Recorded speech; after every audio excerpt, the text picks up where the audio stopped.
Smooth jazz today. I like it.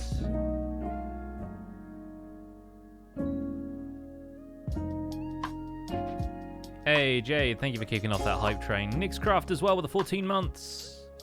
Jade, thank you for that gifted sub. Mr. X with the 6 months. Jameson with the 13. And TJ with the 10 months. Hunter also resubscribing for 8 months. Welcome in, folks. We're on a roll here. The hype train is moving. Heck yeah. Grits, thank you for the 21. So close to 2 years, yet so far. I know, 3 months more. Around the time you resub for your 2 years, that'll be 8 years of me having played Minecraft. That's a scary thought. I think it's 8 years anyway. I started in 2014, so that's how that works. Right. It's how numbers work. 2022 now.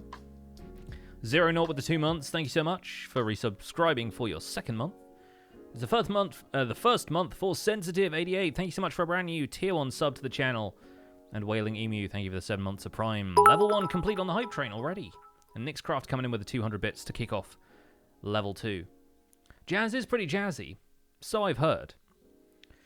Have to excuse me clearing my throat a little bit. I just ate lunch like right before we started the stream, so I'm going to be clearing my throat a little bit and burping my way through the rest of this 2 hours, 3 hours, however long we stream for. Glad you could catch another stream. Love the bingo stream on Sunday. Thank you very much. I had a great time on Sunday. And yeah, we're going to be back in the survival guide for today's stream. The Belfer, thank you for the 3 months. Morning and or an appropriate time zone greeting. Yeah, it's middle of the afternoon here, but I'm time zone agnostic. It's fine. What is time but a construct? So yeah, we're going to be back in the survival guide world today. We're going to be trading with the population of villagers that I have been working with for the survival guide videos. Tomorrow's video is just going to be about optimizing the, mastering all of the professions, basically. Like, which ones to look out for first, and then building up the rest of them just to see what they have available and how that can be useful to different players. Because a lot of the time, I feel like we focus on the villager trades that are like, it's mending from librarians, whatever other librarian books you need. It's diamond gear from the blacksmith professions, somebody like a farmer or a Fletcher that you can get a ton of emeralds for, maybe a cleric, and then you don't worry about the other ones. Which is fine, but there are lots of different ways to play the game, and it's much more than just optimizing for, you know, here is the gear that will most frequently benefit the player. I want to see more about what the rest of the villagers have to offer. So we're going to fully trade with a leather worker, we're going to fully trade with a shepherd, even though ultimately what they're going to give us is not going to be that useful long term. It's still good to know that it exists, especially in the context of challenge maps and other things, so I think it's worth doing as part of the survival guide. So we're going to be mostly today chopping trees, trading sticks to a Fletcher so we can get emeralds. We'll use the emeralds to buy stuff, and we're just going to master all of the villager professions that I don't have to master level already, which is, I think the 3 I have are a farmer, an armorer, and a librarian right now. We're on an expert level with a couple of others, but we'll see. Hannah's busy. Thank you so much for the Prime sub, a brand new sub to the channel. Enjoy your emotes and your sub badge. Welcome to the Pixels. You are 1 in a million. I appreciate the support. Thank you. And Devon gifting a sub to IH Peter. Enjoy that. And Small Cats for the 6 months as well. Thank you. Thank you very much for 6 months of support. Building a trading hall this week? No, not at all.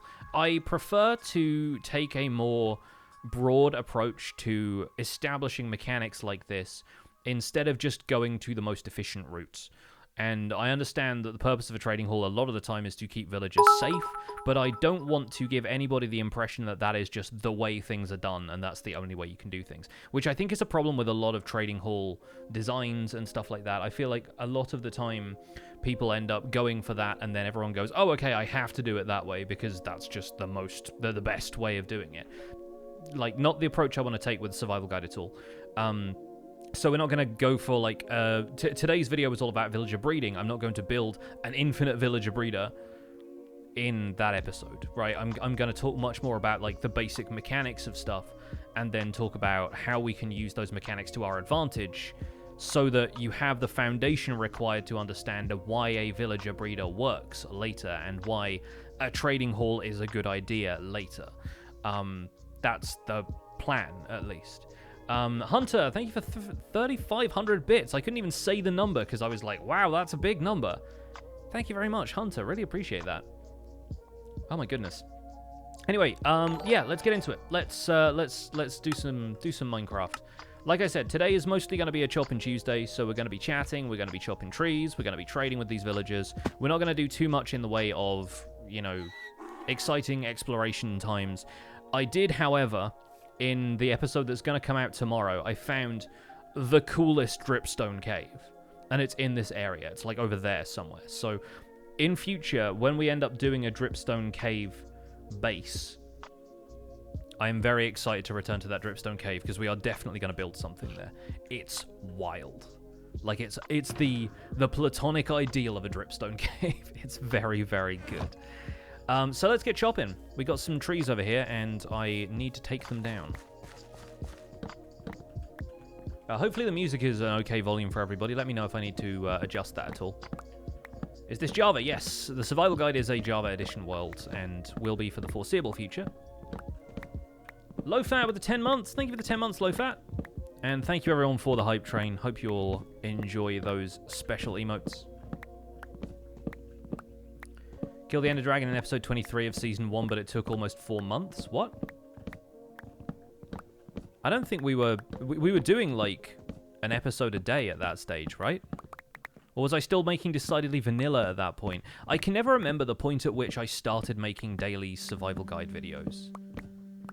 But I think maybe it took longer then. That's weird. But yeah, no, I'm by no means rushing the early game. Like, I wanted to cover stuff like villager trading this early? Question mark? Because some people have spawned basically next to a village. Like, it is, I think, a 50% chance to have a village within 500 blocks of your spawn point on any given world, according to the Minecraft wiki. I'm surprised that we didn't have a village closer to ours. But I wanted to cover the scenario. I've had a couple of people say, like, you're making it out like a village is really hard to find when it's really not, because most people are going to have a village pretty close by. And that is true, but I don't want to make it seem like it's easy for the people who will find it hard. I want to cover the worst case scenario for people who are hopefully going to have an easier time finding a village than I did, because I explored quite a distance before we found this. So yeah, I feel like it's kind of worth it to show that perspective, to say, like, you know, you're not going to find a village immediately around your spawn point, because if people do, then they're like, wow, I'm the exception, that's really cool, versus people who are like, hey, this guy is saying it's really easy to find a village and I just haven't found one. What's wrong with my world? Is my world deficient? Am I glitched? Should I restart this world? Be like, no. If you built some stuff that you're attached to already, then stick with it. You'll find a village. Don't worry.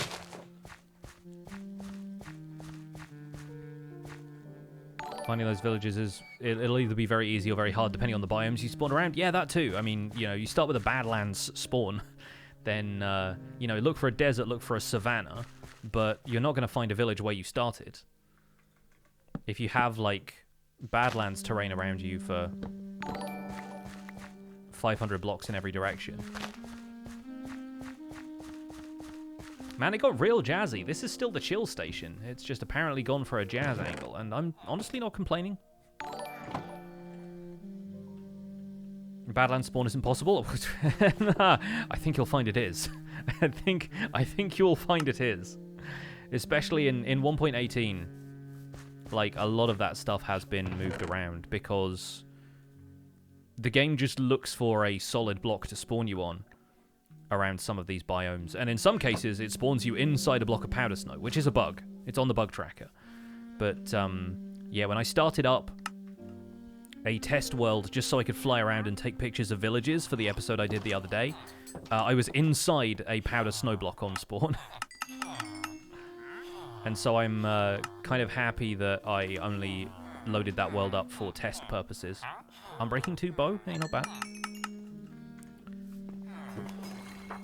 Took you 4,000 blocks to find a desert and a mesa. I still haven't found a desert in this world. I've been exploring. Not, like, super far away, but I have been exploring. Throwlash, Internal, Gerardo, and Cosmic, thank you so much for the resubs. Hope you're all very well.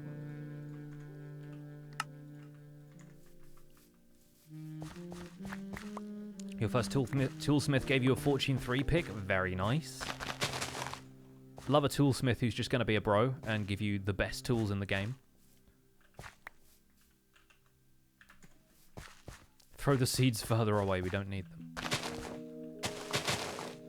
But yeah, like... Fortune 3 is probably... like, beating out Silk Touch at this point for me in terms of priority. Check the Season 1 playlist again. I uploaded about once a week. Yeah, I was still doing Decidedly Vanilla Season 5 at the time. That's probably why. Can I put anything in this? No, I don't think I can. Sand? Not even sand. I need to make another chest. That's what's up. I keep turning all my wood into sticks. I need to just make a double chest. Where's our boy? Where's the Fletcher? There he is. Literally standing in front of me, but hey. Favorite Emerald Farm is buying bookshelves, then selling books. Kind of requires the zombification in order to work optimally, but yeah, I can see that. Can see that being a thing. We're not going to get onto zombifying and curing villagers until Friday. What do I think about the criticisms of survival not being survival anymore? I think those people need to chill out. Like, who gets to decide what survival is?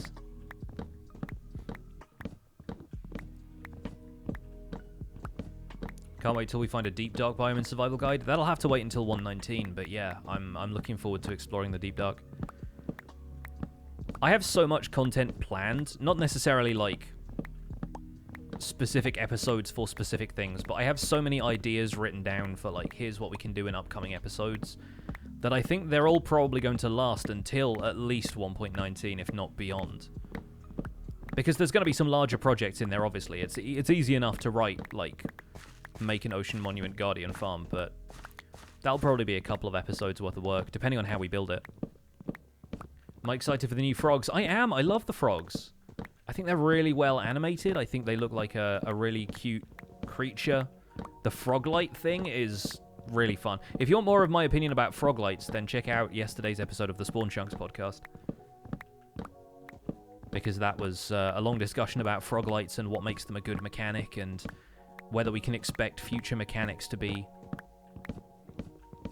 that good and what really kind of qualifies as a good mechanic. That's a fun question for us to discuss here, actually. Like, what do you guys think makes a good Minecraft mechanic?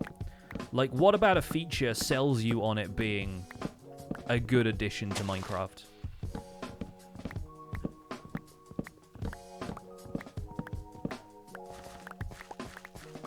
Oh, we got a thunderstorm. Yikes. To bed. Before the zombies start spawning around this village.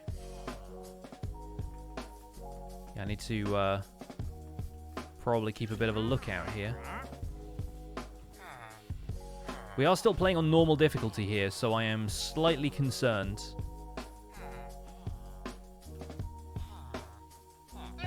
About some of these villagers just straight up being killed by zombies. But I think we're okay. I'm not seeing many mobs around, so I think we're alright. That may just have been a combination of nighttime and cloudy weather, but I had a feeling that was a thunderstorm. Other weather events rather than rain and thunder would just be neat. Adding function to old editions, that's a really good one. And I think that was the most true of stuff like campfires. Oh no, it was at least dark enough for mobs to spawn. Campfires, getting additional functionality when bees came around, made campfires one of my favorite additions to this game. Something that seems realistic in the real world but allows you to explore the game more. Yeah, that's...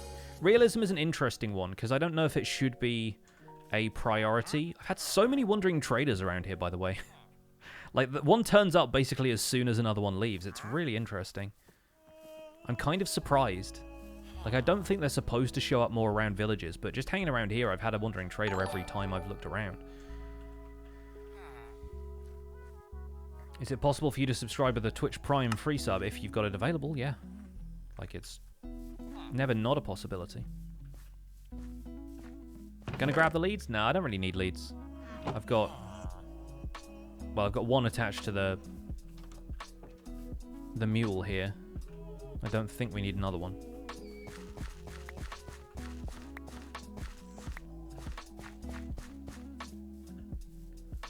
Wandering traders can spawn at the bell. Can they? Oh. That's very curious. That's not a mechanic I knew about. Anyway, let's get another chest going here because, frankly, I'm throwing all of my stuff into this chest constantly and it's a mess and I hate it. So let's grab these other workstations.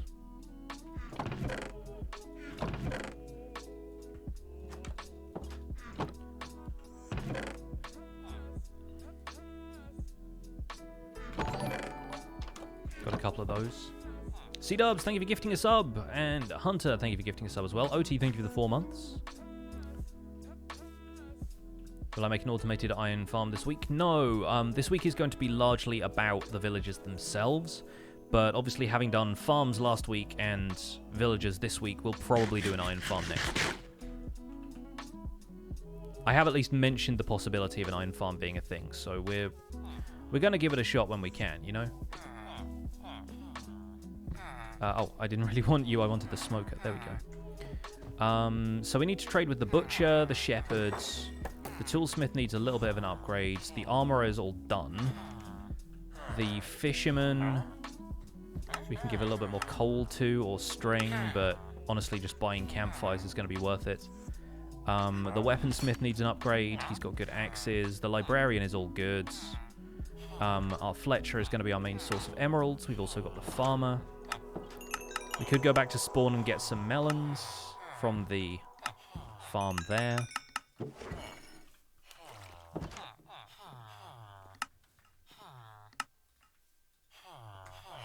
Don't quite have enough room for that.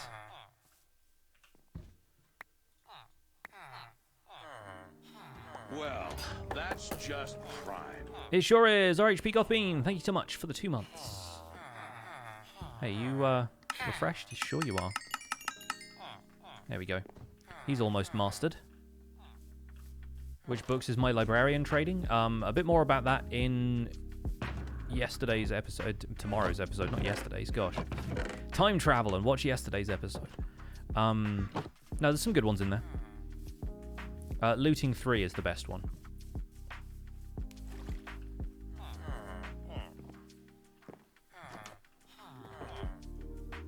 We might as well cook some of this and cook the mutton as well. Your sisters and you call your wandering trader Trader Joe. You make a shop that he pops into every once in a while. That's pretty fun.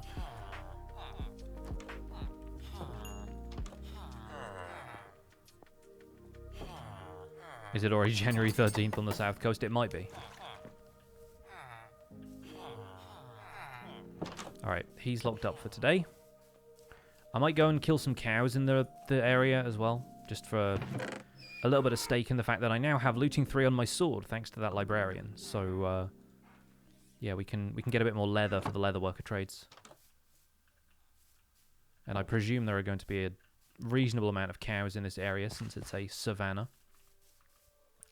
Let's go and ride them down.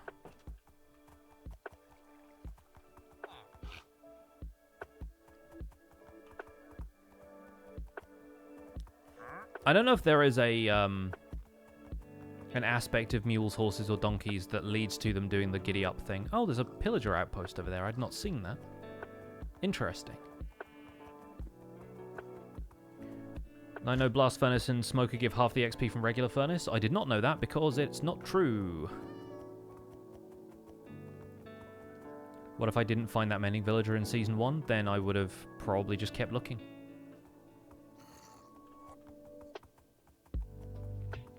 There's a jelly cat over there. Hello, Jelly.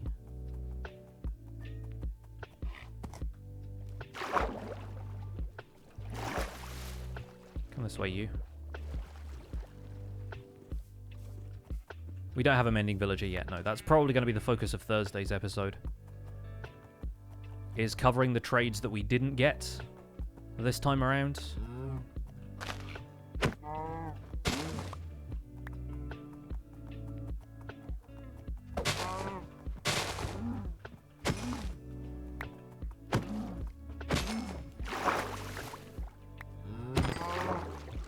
You can't crit on horseback, that's the... Well, can you do it by jumping? That'd be really funny if you could do it by jumping. 18 leather, though, not bad. Steve-O, thank you for the 12 months, the brand new nerd sub. Enjoy your nerd sub badge, and welcome to the Nerd Herd. Everyone spam the word nerd in the chat, please. Well, that's just prime.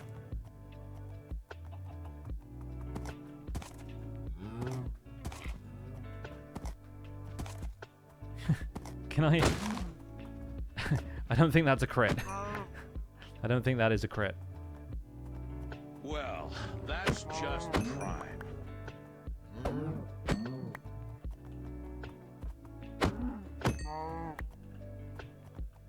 There was a really great note in one of the recent changelogs for the Bedrock beta, where they're debuting frogs right now, which said something along the lines of like, frogs now panic appropriately. And I was like, what? And then I remembered that animals do that when you attack them. They like run around at double speed and stuff.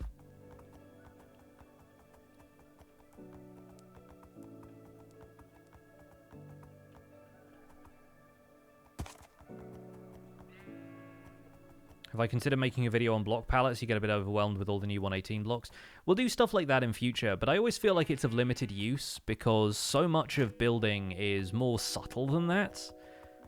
It's much more about context and stuff. And I had a video in the original survival guide that was like much more about like choosing which blocks to use and that kind of thing. But I think the problem with that stuff is it's always very... It's dependent on people understanding a little bit more about building beyond just, hey, spruce wood goes with stone brick, right? There's going to be a lot more stuff. Like, we can do an episode maybe about color theory once I've researched enough about it to talk about it with some sense of authority. But maybe we'll do some stuff like that in future. I just want to make sure it's accessible to everybody. And then it's not just kind of redundant advice of like, try putting the orange thing next to the grey thing and see how that works. It creates contrast. Like, there's only a certain extent to which that stuff can really feel helpful.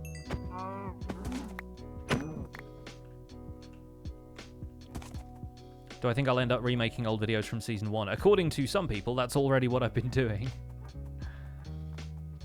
But I plan on basically covering every aspect of Minecraft, so that will include repeating some of the stuff that we've done in Season 1. Like, of course, we're going to do a Guardian farm again, we're going to do this and that again, but I don't know if it's going to end up with me building the museum again, for example. Like, I kind of feel like we could do something different, and I had a good idea the other day,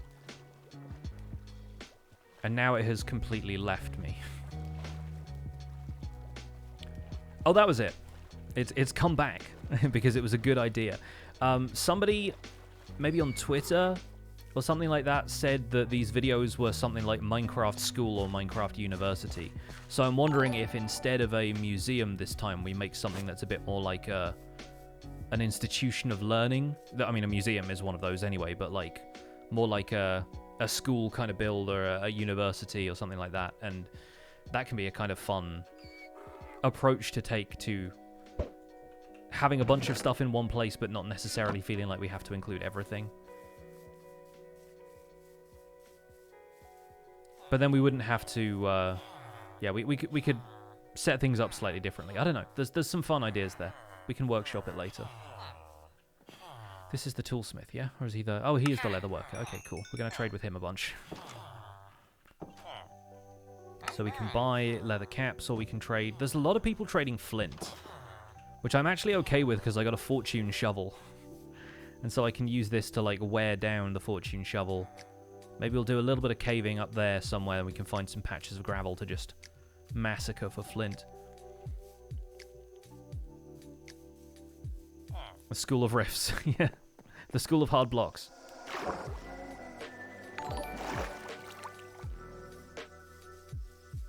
Let's catch up on alerts here. Jenny Bean, thank you for the Prime sub. Mage, thank you for the Prime sub as well. Classy Phantom with the 5 months. Loved waking up to the Survival Guide this morning as usual. So far, I've watched every episode.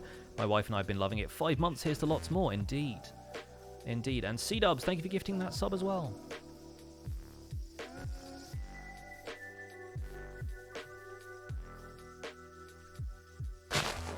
Hello?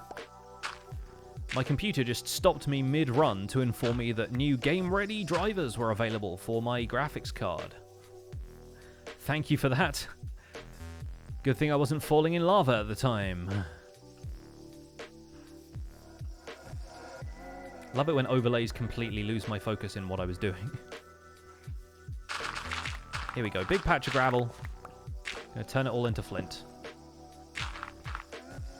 I feel less bad about doing this now that gravel is barterable from piglins, because we'll get a ton of gravel that way later, but... Man, I was not the biggest fan of Fortune for a good while back there.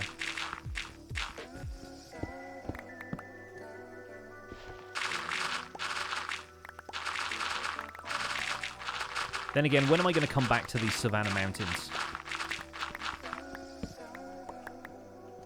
So I think it's not the hugest problem to turn some of this stuff into flint permanently. And then just trade it to professions like the leather worker. A bunch of these guys have flint trades, though. Like, it is a very popular trade amongst these villagers. Imagine accidentally starting a raid? No, I'm more careful than that. There's cows around, I'd just get a bucket of milk. Not to mention, I think getting Bad Omen is an advancement, isn't it? Or is it just an achievement for Bedrock Edition? Does it drop multiple flints? I don't believe so. With Fortune 3, it's just guaranteed to drop one flint instead of gravel. Voluntary Exile, is that it? Yeah.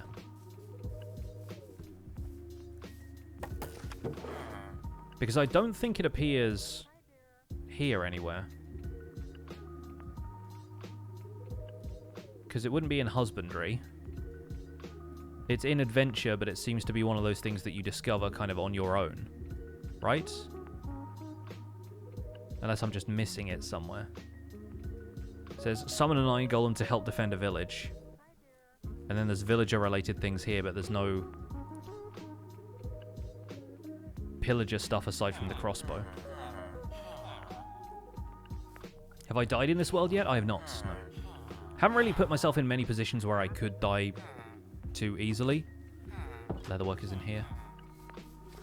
Like, there haven't been that many dangerous situations we've been in yet.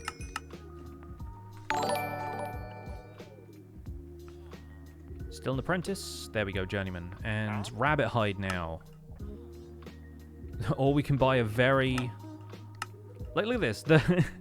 The tunic is somehow... It's 6 emeralds. It's a journeyman trade. Somehow the cap is still more valuable. In terms of XP yield, at least. I don't know what the rabbit hide is going to be, but I have not found rabbits around here, so... Am I going to do a raid this week? No, we're not going to cover raids until much later. They're dangerous situations.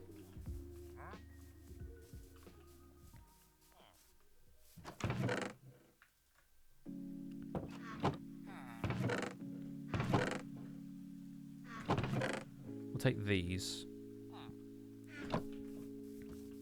And we'll put them with the farmer's stuff. I've started putting chests around next to each profession's, basically like junk drawer, for all of the stuff that we've traded at various points, but we don't need again. What's the next video about? It's about trading to master level with all of these villagers, just to see basically an overview of what their trades are. And then Thursdays will be about manipulating the trades to get what you want out of librarians, various other folks. Obviously, we can only do that with the first tier of trades because the rest of them are more random than that. But getting like a mending book is going to be the main thing. Yeah, this guy has some interesting stuff, especially considering that you could buy dyes from him and then sell them back to the shepherd later. But again, that kind of requires zombifying him in order to work. Make a grave whenever you die to commemorate those events. I was kind of considering doing something a bit like the Vigil, but in my single-player world. It's easier to keep track of how many times I've died compared to everybody else on the server. But I need to get a bee farm together for candles before I can do that. Amazing Cincy, Stevie77, and Mountain J. Thank you all for the resubs. Recall back into the clinic since your doctor is on holiday. Here I am. Hope all has been going well. Hope all has been going well with you. I'm doing all right, thanks. I thought of inviting guests to this series. It's a little bit more difficult with a single-player world, to be honest. And right now I don't have anybody in mind. I also don't have a great deal of stuff to show people at present. And in the last series, I can't remember if Whip ever visited my world, but I visited his. And Python came to tour the server for episode 100, I think. But yeah, that was me sending the world to him and basically like hosting it on a temporary multiplayer server while we just looked around.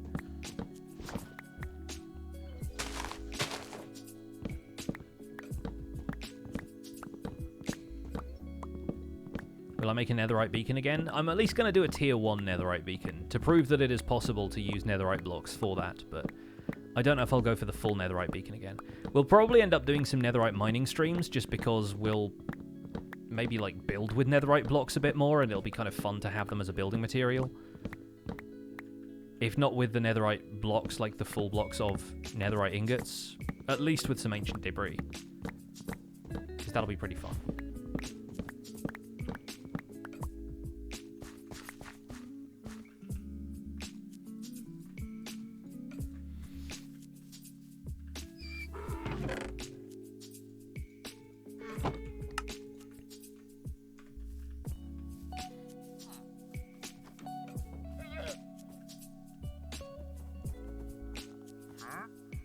When do I think I'll reach 1 million subscribers? Probably, like, next year sometime. Like, it's not growing at an exponential rate right now. But I don't really care about that stuff. As long as people are still watching my videos and I'm able to teach people some stuff about the game, like, that's my main purpose right now. If I can keep the lights on and I can keep doing what I'm doing, like, I'm happy with that. Like, it seems weird to not have the ambition to grow to the point where, like, incredibly successful YouTubers are, but frankly that's not my main focus. It's a nice side effect if it happens, but I can't really be that mercenary about it. I care too much about this stuff. It's more art to me than it is commerce, you know?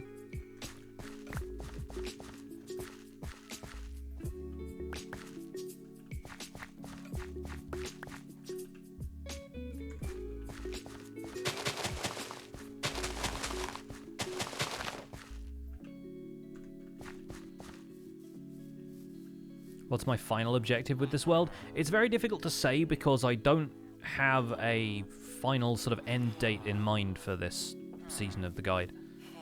Like, I plan on making videos from this world for as long as possible, kind of like I did at the start of the first one.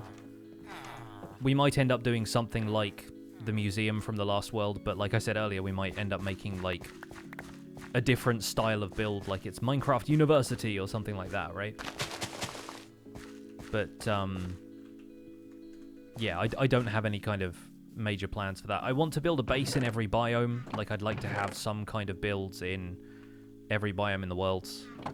Every major type of biome, at least. Not counting, like, Savannah versus Savannah Plateau versus whatever else, right? Like, I want to have a desert base, but I don't want to have, like, a desert mountains base and a desert cave base. And, like, I want everything to be sort of limited to one group of biomes.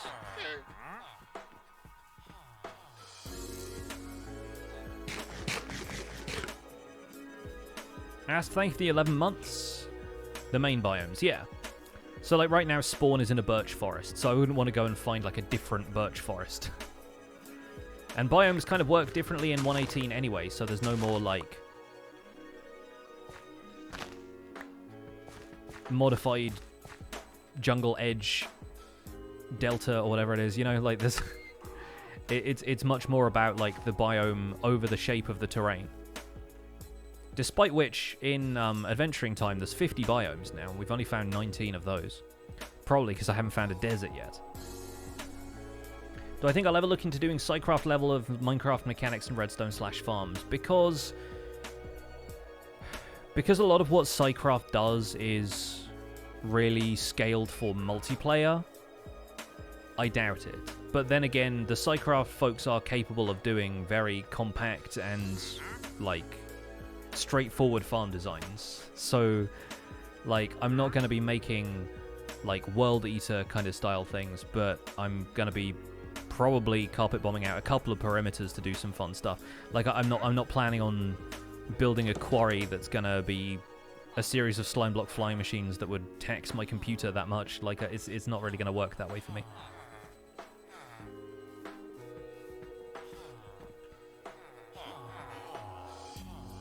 Where is the Fletcher?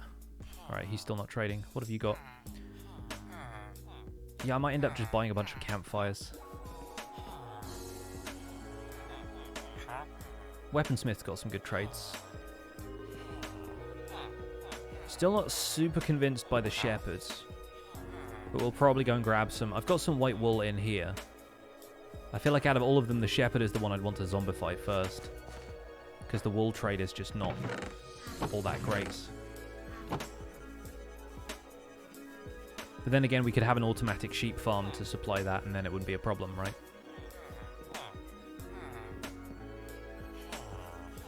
Oh.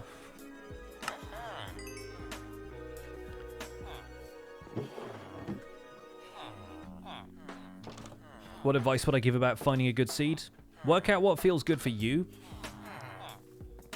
And frankly, like, most seeds are going to have stuff that you want. It's just not going to have stuff that you want near spawn all the time. So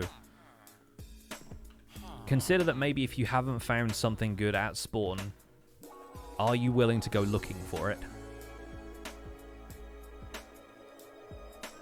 Did I get mending yet? No, that's going to be Thursday's episode, probably. I got some good books from this librarian, but we don't have mending yet. Alright, now you're talking. There we go.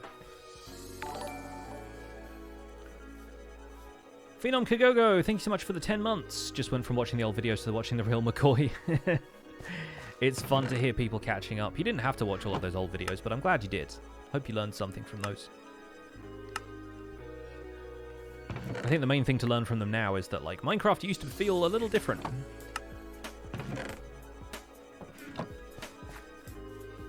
Do I speedrun? Not really. I play stuff like Minecraft Bingo, which is more like a different format of speedrun, but I don't speedrun for, like, any percent.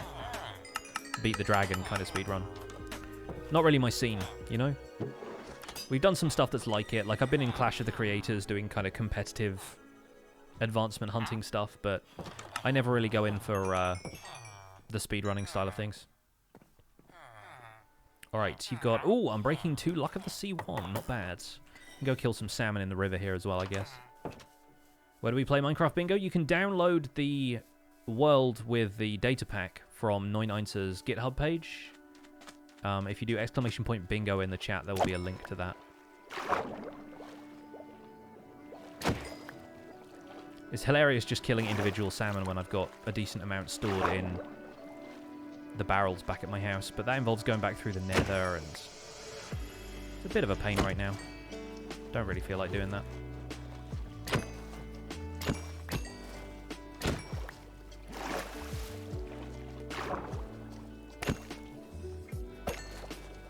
We'll do one of these trades just to see how much XP it's going to get us. Because they all have different XP weight depending on how rare the items are, so potentially worth just seeing.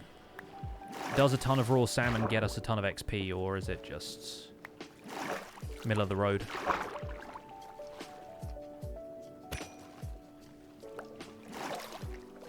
Is there a data pack to get rid of the faded area of the nether? You mean like the fog? If you use Optifine, you can disable the fog entirely. I don't know what else you'd mean by the faded area of the nether, so sorry if I misunderstood.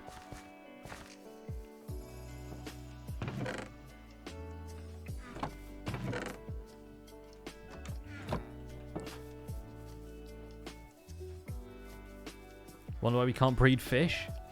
What would you feed them? Seagrass, maybe? That's a decent amount for the salmon. I might actually go back for that. Might actually head through the nether.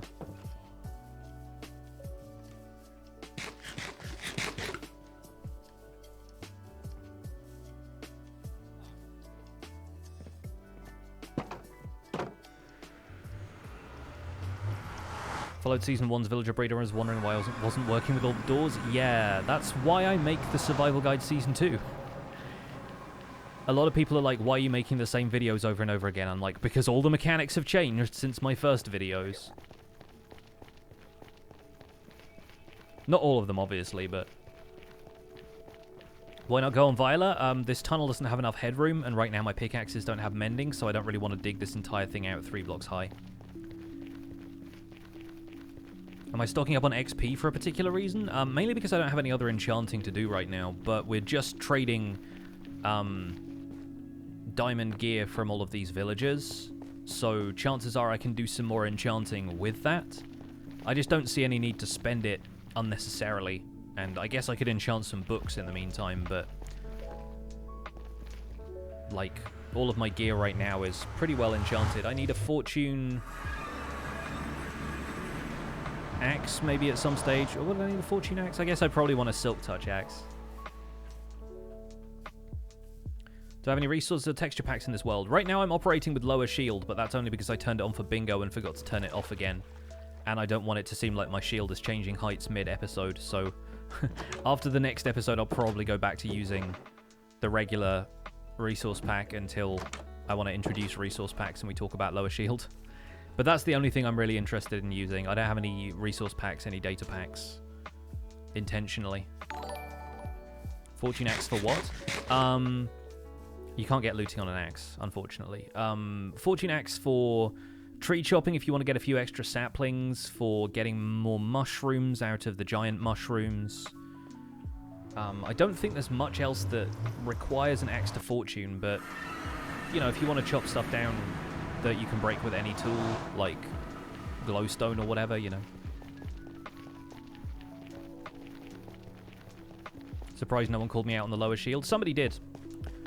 Somebody in my comments a few episodes ago was like, why aren't you using lower shield? And I said it's because I want to wait until I talk about resource packs.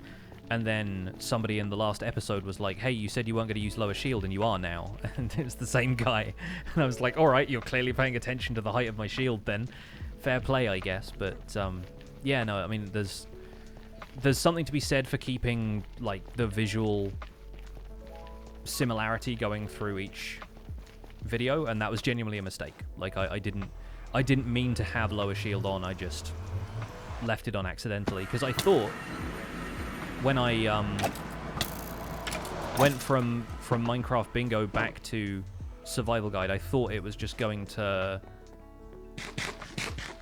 throw out all of my texture packs because they're outdated, right? Like, this version of lower shield I think is even outdated for 1.16. But it still works because the data pack language hadn't changed. So yeah, I thought it was probably just going to get kicked out of my resource packs folder the way the bingo resource pack does. But no.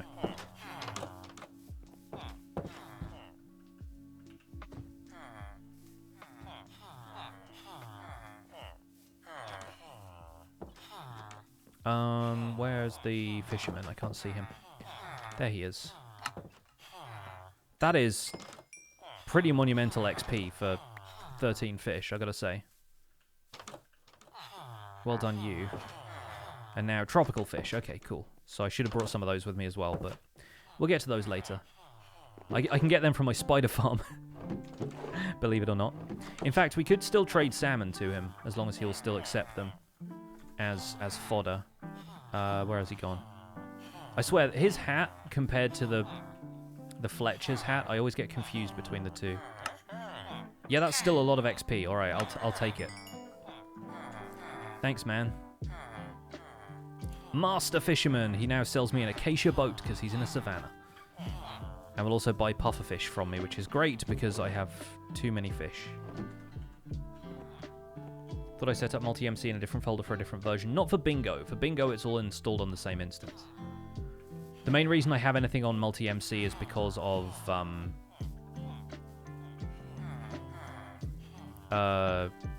wanting to use replay mod and stuff. Do they have room in this village to... Apparently they do. All right. I think my bed over here might be creating extra space for them to add a villager, so that's new. Alright, back to the regular boots. Broken Physics with the 11 months, and Nicole the Egg with the 23. Thank you very much. Can't believe it's been a whole year already. As always, love watching the super helpful videos on YouTube and here on Twitch for these fun, chill streams. Well, I'm glad you're having fun and staying chill. Yep. He's stolen my bed. Swine. Villagers always make me laugh because, like bees, they're just the adult version of the mob, but scaled down. It's like you take the scale tool in Photoshop and just go zoop. And so, like, if you look at them close up, like, this looks like a normal-sized villager until you take into account his surroundings. And so, without the context of that, this guy looks like he would be normal size, except the grass next to him is really big.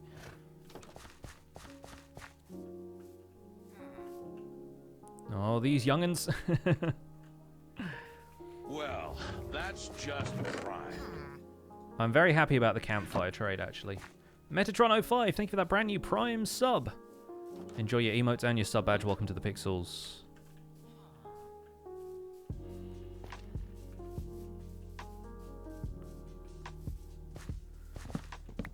Their sounds are just the same but pitched up. I mean, that's the same for all of the mobs.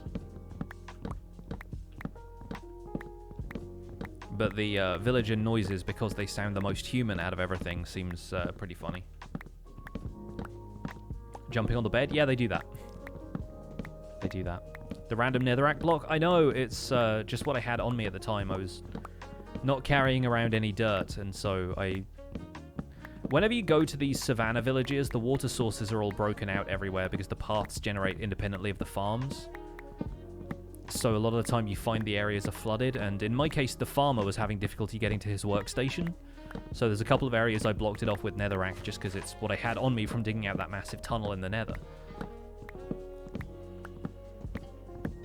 Time to cut acacia to craft boats and sell.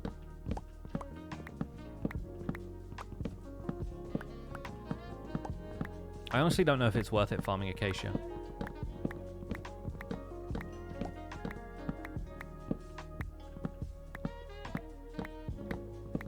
Is there any chance I would cover Vanilla Tweaks or talk about it in the resource pack episode? I mean, Vanilla Tweaks is where I would get a lot of the stuff that I would consider using myself. So, yes. But if you're talking about data packs, if you're talking about, like, tweaks to mechanics, we'll probably cover those in a completely separate episode.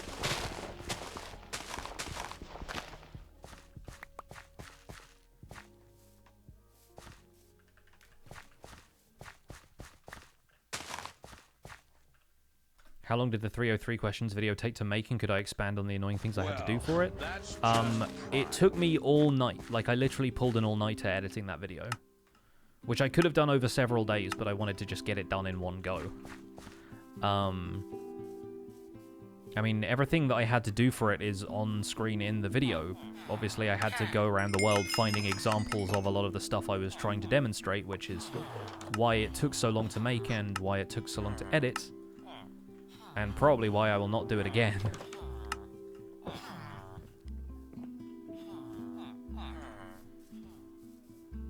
Am I excited for 1.19? Of course. I'm always excited for new stuff that comes to Minecraft. I'm staying focused on 1.18 for now, because if I get too excited about 1.19, I won't want to make any videos in this update. But yeah, I will definitely be very hyped for 1.19 when it is ready for release on Java. What I've seen of it looks pretty cool, like in terms of the frogs and stuff. The stuff that they've actually got ready. And obviously people are going to be very excited about the Deep Dark and everything, but I'm looking at the stuff that they've actually showed us in-game that players can play around with now, and the frogs are awesome.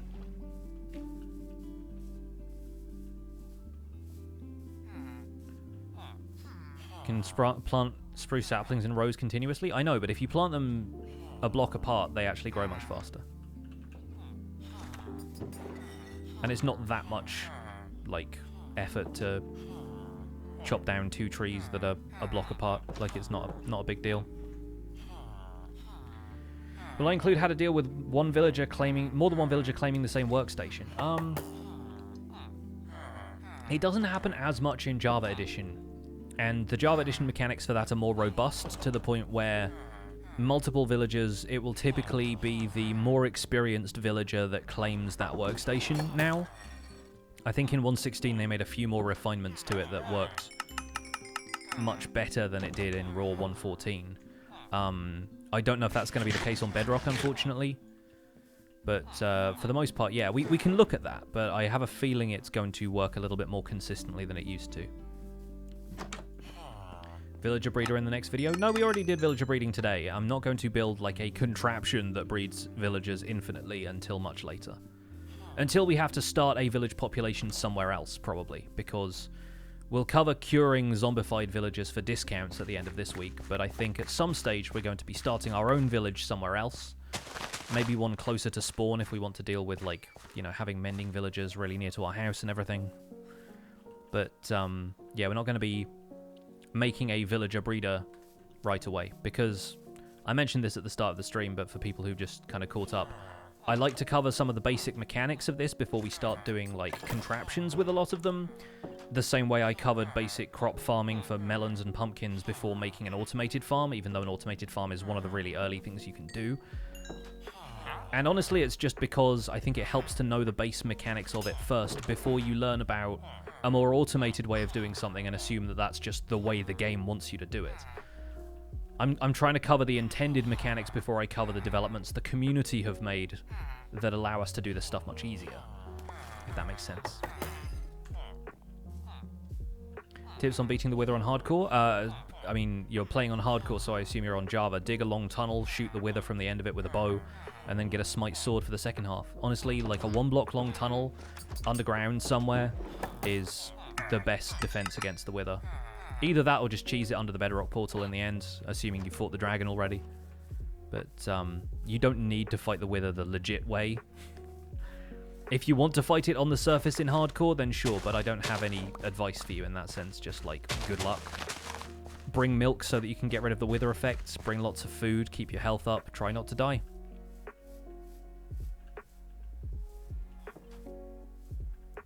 Do I think setting up a zombie station to convert villagers for a discount is kind of a cheat? No! I mean, it's all established mechanics in the game. I think it can be exploited very easily, but I don't really consider that to be cheating, because, you know, it's all intended mechanics. It's what happens in the game. Missed why there's a chest at the base of each workstation. Basically to keep the resources that I've had to trade from those villagers but don't have an immediate use for tidied away. So like for the armorer, I traded like 8 chainmail chest plates from him just to get him to the next level relatively cheaply so that he could start trading me diamond stuff. I don't have any use for those chest plates right now. We'll probably put them on armor stands later, but I don't want to just have them cluttering up everything else that I've got stored elsewhere.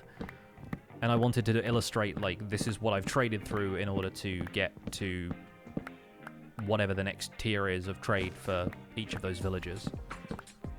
So I've tried to keep those next to them so I can demonstrate that for the video.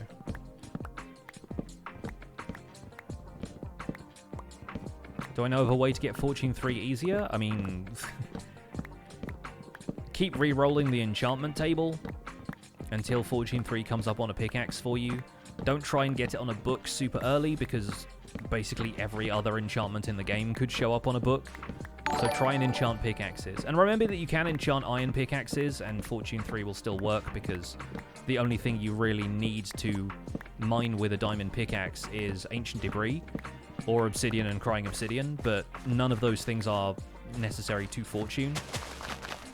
A Fortune diamond pickaxe will just last longer, but an iron pickaxe can mine everything a diamond pickaxe can, where Fortune is actually relevant.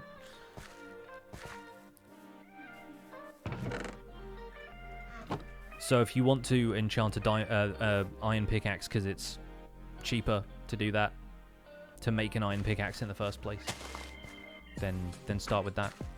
Diamond is slightly more enchantable than iron, though, I think. I could be wrong. It might be the other way around. Diamond mines faster? I mean, yes. Overall, it's better to have a, like, efficiency Fortune diamond pickaxe, but, like, If you're just starting out and you're having trouble getting Fortune 3, remember you can put it on an iron pickaxe as well. And that way you can get more diamonds out of the diamond ore that you find to make a more permanent set of tools. Charlie and Axionim, thank you for the resubs. And History, I assume that's what that's meant to be with the J on the end. Thank you for the Prime sub. Yes, you can trade it from a librarian, but like that also requires you to find a village, and like if you find a village that quickly, then great. Reroll a lectern until you get a Fortune 3 book from the first trade a librarian will give you. Outside of that, like that's a bit of a grind. You can probably get an enchanting setup on your own if you can't find a village that early and you want to start out with Fortune. Do mob spawners spawn more mobs depending on your difficulty level? I don't believe so. Regardless of the difficulty, they will spawn mobs every, I think it's something like 10 to 40 seconds is the interval. And that's kind of defined randomly. It's not based on local difficulty or anything. The only thing that changes with mobs that are spawned from spawners is that if it's a higher difficulty, they will give you more equipment. Like, they'll spawn with armor more frequently.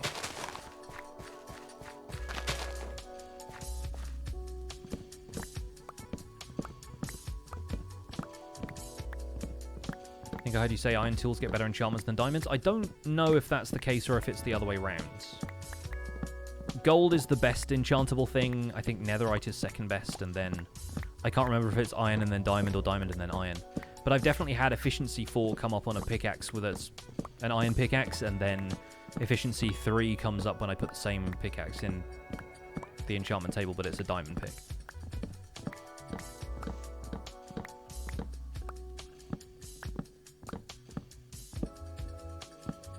Is it true that villagers die depending on difficulty? From zombie attacks, yes. If you're on easy, zombies don't zombify villagers, they just kill them. Which is one of the weirder things about easy difficulty, but then if you consider it was the other way around, nobody would want to play on hard if your villagers died 100% of the time and you couldn't zombify them. But playing on hard means that villagers will zombify 100% of the time, and on normal difficulty it's about 50-50. So from Friday's episode, when we talk about villager zombification, I'm actually going to be changing the difficulty to hard, so that we can discuss that very fact. But I started this on normal because we're on a default world and I just wanted to use all of the default settings. Chainmail has the second best enchantability. Interesting.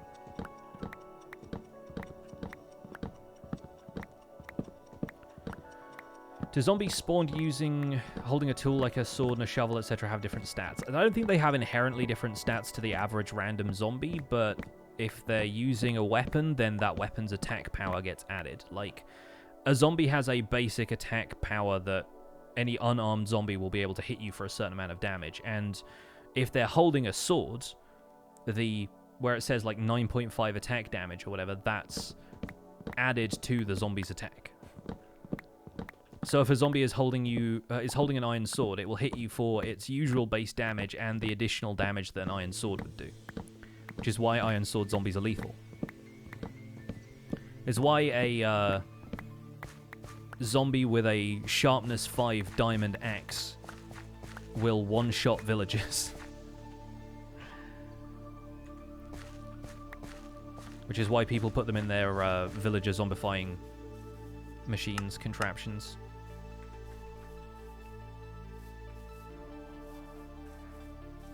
Thank you, Supernova. That means a lot. I'm glad you like it.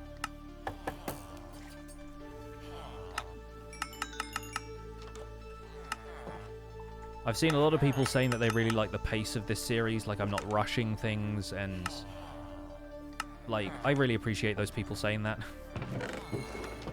Because I know there are a lot of people who'd get very impatient about a series with this pace, but I honestly feel like it's a better pace for understanding the game at. I'm not trying to leave anybody behind here, you know? Is the Deep Dark a biome or a dimension? It's a biome. I think it's just going to be somewhere underneath the world in the caves. Like, I don't think it's going to be like the mod, which added, like, the Gru and everything. Doesn't the sword damage replace the base attack? I don't think so, because I'm pretty sure an iron sword doesn't have the same attack power as, like, doesn't have as much attack power as a zombie. Or if it does, it's like a little bit more. Had people telling you were bad at the game because you had wooden tools for 10 minutes? I mean, come on, guys. Like, who's out here telling Pearlescent Moon she's bad at the game? Come on now. Fight me. Like, literally fight me. Like, people are so used to this kind of speedrun culture of Minecraft now, and, like, I mean, there's folks like Fwip who build a castle in a single episode, and, like, Fwip works so hard to do what he does, so I understand it, but not everyone's gonna move at that pace, you know? Like, who are all these overachievers? It doesn't matter what pace other people play Minecraft at, it's about the kind of pace that you want to set. Mr. Beardstone also loves the early game. I love the early game, man. The early game's so good. Like, I'm a lot happier later when I have Elytra and I can fly around and I got shulker boxes and everything, but, like, again, this series is something I want to touch every part of the game, and there's no point speedrunning Elytra when I've not even covered riding horses yet, you know? Like, I think it's been great being able to explore on a horse. I get to see more of the terrain from ground level where it still really feels kind of epic. I feel like once you have Elytra and you're flying over all of these mountains, yeah, you get to see epic mountains every so often, but it's not going to, like, wow you the way it does from sea level.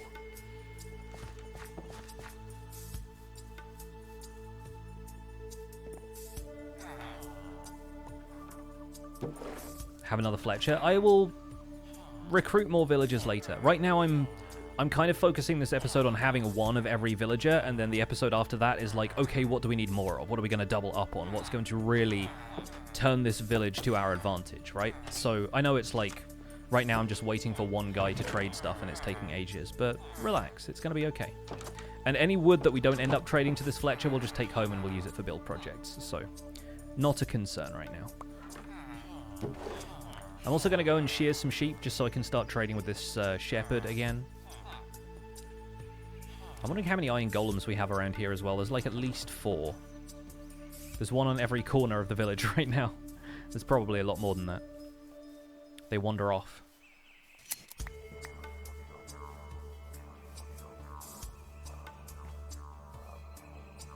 Make an auto wool farm. Again, relax.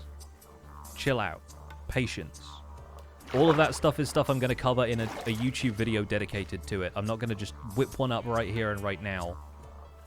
And frankly, like, it's not going to get me wool very fast. Like, yes, we're going to be here for another 2 hours, but, like, how much wool is it going to generate for me in that time that I can't just run around and grab a little bit of wool while I need it right now? Like, later on, we're definitely going to make an automatic wool farm. It's going to serve us for the remainder of the season. But I don't want to do that right away and just on a whim so that I can get more wool to trade with a shepherd.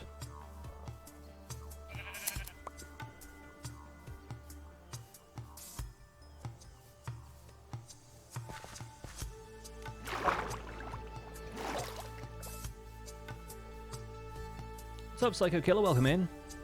Figured you'd come over occasionally to Twitch. Well, thank you very much. I appreciate you making the effort. Sincerely.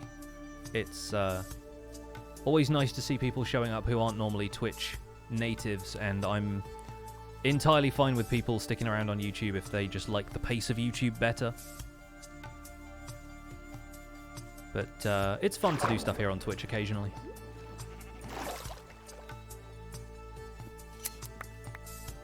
Dye the sheep to trade with the shepherd. I mean, right now he's trading white and grey. And frankly, I think we'll just stick with white for now. There's a couple of grey sheep around here, but... Will I update this world for 1.19? Yeah, this is going to be my world for the foreseeable future. I don't know of any updates that are really going to change the shape of the world in the way that this update has. If they end up making significant changes later, we can talk about trimming chunks, resetting biomes, whatever works. But I do want to keep this world around for at least as long as I had the Survival Guide Season 1, which was like, what was it? 3 years? 3.5 years? Something like that. I like the sheep that give me 3 wool the best. You're the champions. Spider farm is probably more efficient for wool at this point for those wanting a wool farm. I mean, it is and it isn't. I've also got to consider that some of these villagers will trade string. Like both the Fletcher and the Fisherman want string to trade, and that's going to be much more effective as a trading resource than turning all of my spider string into wool right now. But if we went over to the multi-spider farm, which we might end up doing just to get more string, actually, now that I have looting, it's going to be even better. We'll probably, yeah, we'll find ourselves getting a lot of string from that now.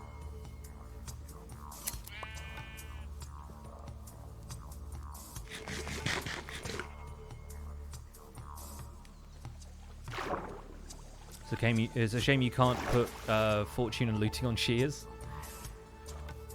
It's interesting because shears are kind of a different vibe. It's like having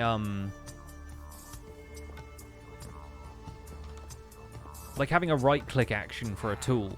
You have it for shovels, obviously. You have it for axes, hoes. But those don't necessarily get you resources in the same way that shears do.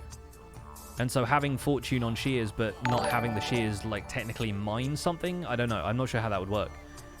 And they removed silk touch from shears, which was the way people used to harvest glowstone, because it didn't take any durability to break glowstone with shears. It was really funny. I guess that baby villager grew up. What day can we expect an episode on librarians and mending? We're going to cover librarians briefly tomorrow because we're covering every villager profession, but Thursday is probably the day we'll get mending.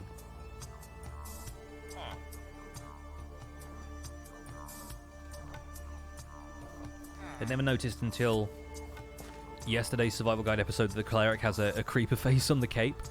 It's funny that. What's he not telling us? Where is the cleric? He's his house is over here somewhere, but I don't know where he sleeps. He doesn't have a bed in here. You the cleric? Creeper face on the cape. I wonder if that's how SEC decided to design my my Copper King skin with the creeper face on the back.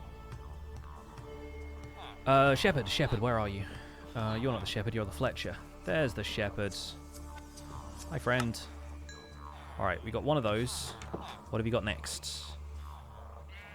Shepherd Apprentice. I mean, he's selling white wool back to us for an emerald. What a scam artist. Look at this. Come on now. Lime green dye as well. The worst dye I could possibly find. Absolute scam. He's going to be such a pain to level up. Like, I got to buy wool back from him. Come on now. Yeah, this is all the stuff I've been trading from the armorer already. So we got some good good diamond gear. Yeah, capitalism at its best, right? The amount of, like, none of these torches are ones I placed myself, by the way. These are all just naturally spawned with the pathways and stuff around the village. But the amount of natural, like, spawn-proofing villages have now that they've changed around the spawning rules for mobs is great. Like, they're actually pretty well defended against mob spawns.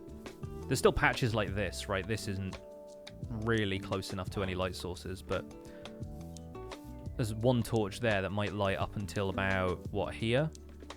Yeah, there's one block light right there. It's pretty cool. Lava's a very cheap source of fuel. Dripstone lava farm good for smelting stone. Yep. Gonna cover that much later as well. Built one of those on Empires back in the day. Iron nuggets from the iron armor. Not worth it. Not worth it in my opinion. Like, I can go and dig up some iron from somewhere.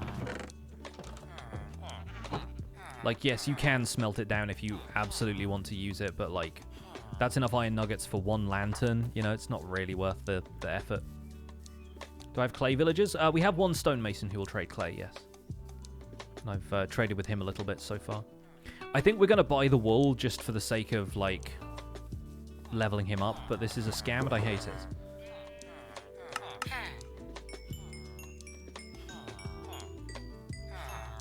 There we go. Bought 12 wool from you, and now he's selling beds. got the red bed, though. And that's a way of expanding the village's population a little more later, so that's not bad. What if we buy 2 more wool, sell that back to him, and then let's get 3 red beds, 3 yellow beds, and then I guess 1 more red bed. Red bed. Now you want cactus green and you're selling black banners. Okay, well, we'll get some of those. And now he's master level as well. We need a chest for him, of course. But I'm thinking we might take this chest here, because I put that there without realizing that, of course, the barrel is going to be a chest. So we can put the fisherman stuff in there. And we'll put the chest for the shepherd in here so that we can showcase all of the stuff we bought from this literal... He's going to fleece us. But now he sells paintings, which is gorgeous. I love that trade. A red bed redemption. Very good, Seth. Very good. Welcome in. If you're here already, you've announced your arrival with the puns as expected. Get his first trade down to 1 wool, then he just becomes an XP dispenser. He does. That's good. I like that. That's a fun thought. I do kind of wish that they would also increase the amount of emeralds they trade you for the goods that you just trade emeralds for. Or like, you know, the amount of white wool that you get from this would go up. But I can see how that would create trading loops very easily. Okay, so this butcher has rabbit stew, which we're going to buy a lot of, apparently. He can sell us cooked pork chops, or we can sell him cold. Pork chops are going to be better. And that's good food as well. That's like steak level food. Now he wants raw beef and raw mutton. And I think I have some raw beef from when we went and killed those cows for leather, so that's good.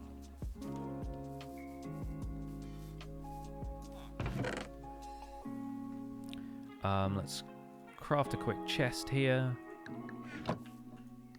Just so we have something to store the butcher's stuff in.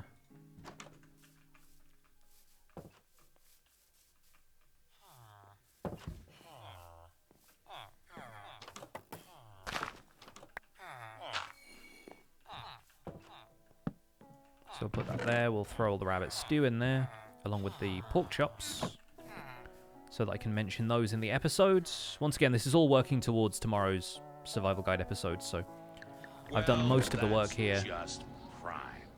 Just wanted to make sure that we could come back and talk about all of the different professions once they're fully mastered. Let's see, catch up on some stuff. I think we covered Axionym. So History, thank you so much for gifting that sub. Vioki with the 6 months. Lucy K with the 8 months. SWS Twisted and Emmy Snook, thank you for the resubs. Appreciate that very much. This is the leather worker. We've got a little bit of stuff we can trade to him. We might end up going and get more leather. The stonemason works in a different house. The leather worker is in a different house. And the farmer has a composter that's over by the fields so that he can keep farming stuff. So there's a couple of them that are in different places. They were naturally here when the village was created, and the villages, the professions that weren't here, I've just placed around the center of town. That's a decent trade, actually. That's not bad. That was 4 trades for next level stuff. Dried kelp blocks. There's a fun thing that we can discuss in an episode. Alright, we'll need to get a little bit more raw beef if we want to optimize that trade. But honestly, we could just buy more pork chops. And then that trade locks up. I'm ever so slightly scared of just like idly throwing an egg like that, hitting an iron golem, and then becoming a target very quickly.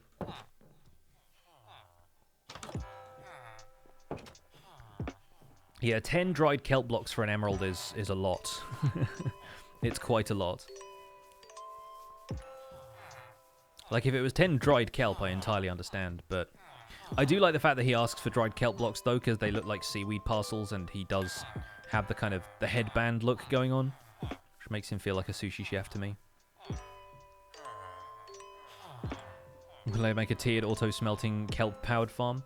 There was somebody on in my YouTube comments who was telling me that that was probably the best way to get XP in early game. Instead of building a ton of like spawners and stuff, you just build an auto kelp farm and get all of your XP from smokers. Which makes sense to me in Bedrock Edition, because the XP from smelting stuff is still kind of broken, but frankly, I just like doing projects with spawners. It feels more Minecraft to me than just hanging around a auto kelp farm until it gives me more XP. The 10 blocks could smelt 200 more items. Yeah, 20 per block. I think a cactus farm is the best furnace XP early game. I don't know. I think in terms of how much a kelp farm yields, you can obviously build a really big cactus farm, but it takes a while to build up to that point. You can't grow cactus with bone meal the way you can with kelp. Smokers give half the XP of regular furnaces. Who's spreading these lies? Like, where are people learning that? Because it's not true.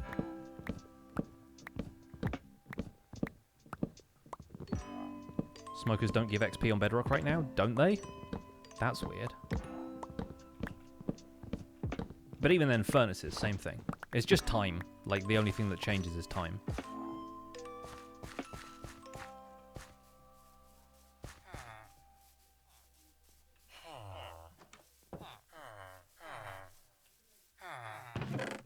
Yeah, they fixed the XP duping bug in a beta, but not in the regular version yet.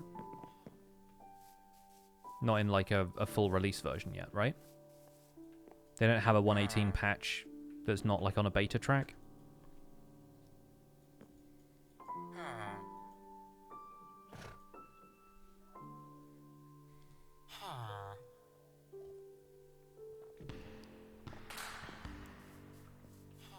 Yeah, I'm not placing the beds because I don't want more villagers yet. The idea is that we're trading with one of each type of villager, and I want to keep the center of town a little bit clearer of, like, extra villagers. I'm aiming for one of every type of villager before we go into, like, which ones do we need more of. That's going to be in a future episode. So, yeah, if I'm not, like, trying to max out the way I want to do this village yet. Like, that's going to happen later.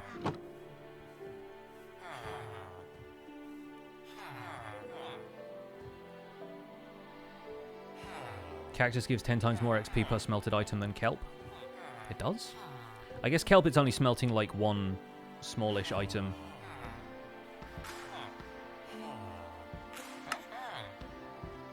See, the question is, do we want to do this, or do we want to just go and get more iron and trade that?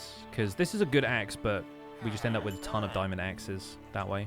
So I'll trade one, which I guess... You're the weaponsmith, right? So that will go in here for the moment. One of them. We've already got another axe from this guy, which I'll probably put in there for now.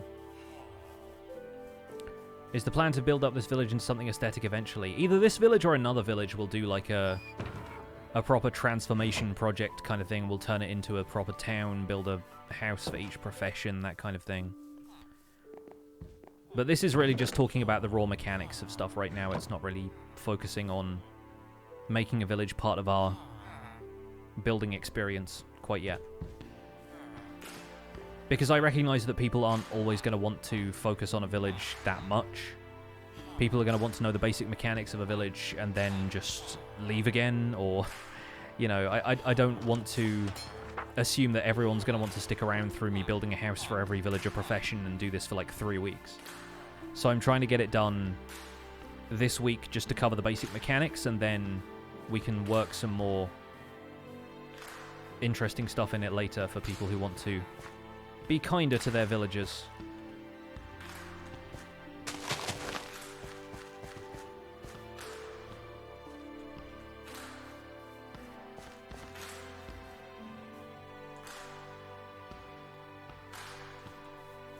What's the Master Librarian trading? Name tags.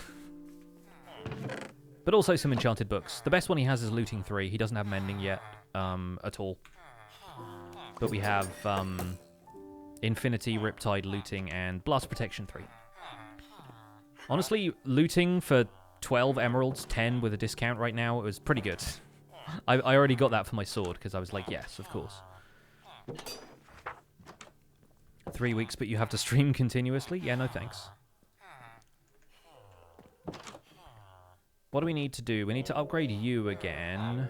I might go and slay some more cows for the leather as well. So that we can trade with the leather worker some more. Because the leather worker wants something ridiculous right now, doesn't he? Where are the cows at?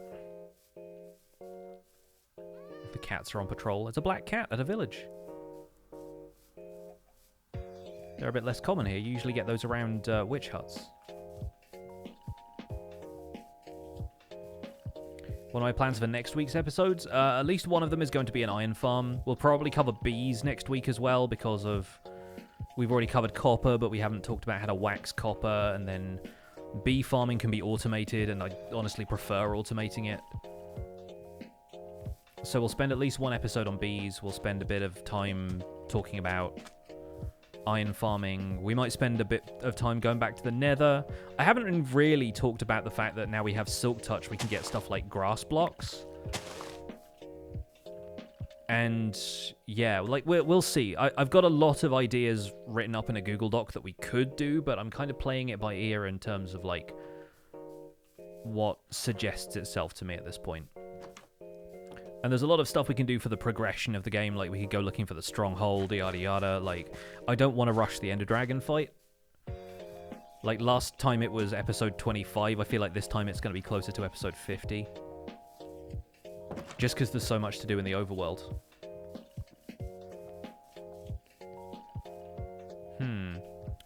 Alright, I'm going to take a very short break, actually. I'm just going to run to the bathroom, so bear with me. We'll be back in a few minutes' time. I do have the game paused, so don't worry, it's not going to be nighttime. Back in a sec.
Not me looking in the mirror for the first time today and realizing I'm wearing my t-shirt inside out. So let's play some Minecrafts. Oh dear, it's been a day. It's been a day. So, cows. They're a thing that we need to find.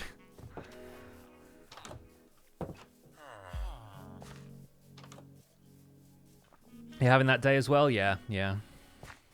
Alright, let's saddle up Viola for this one, because we probably need to ride out and find some cows. To war! Towards some cows. Didn't even trample the crops. Heyo! Come this way, you. How do you pause your game? Press escape. On Java Edition, that pauses the game. On Bedrock Edition, sadly, it doesn't. Because every Bedrock Edition world is automatically a multiplayer server, whether you want it to be or not. On Java Edition, you can also use F3 and escape. And that pauses the game with the game pause text up the top here. But again, on Bedrock Edition, that doesn't happen. I'm not sure if Bedrock has like a command you can run for it or anything, but yeah, it's how we do it on Java at least. Yeah, it doesn't work on SMPs. On SMPs, you just log out, but you can also just build yourself into a box if you want to. Like, it's not hard to make yourself safe. I just prefer not to let it get to nighttime around villages, because that's when the zombies arrive.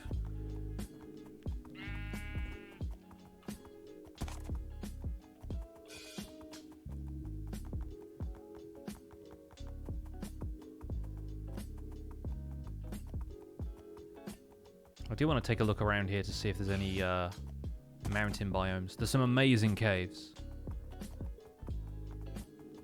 Like, this entire area seems to have dripstone cave below it, which is pretty intense. I get distracted looking at the scenery.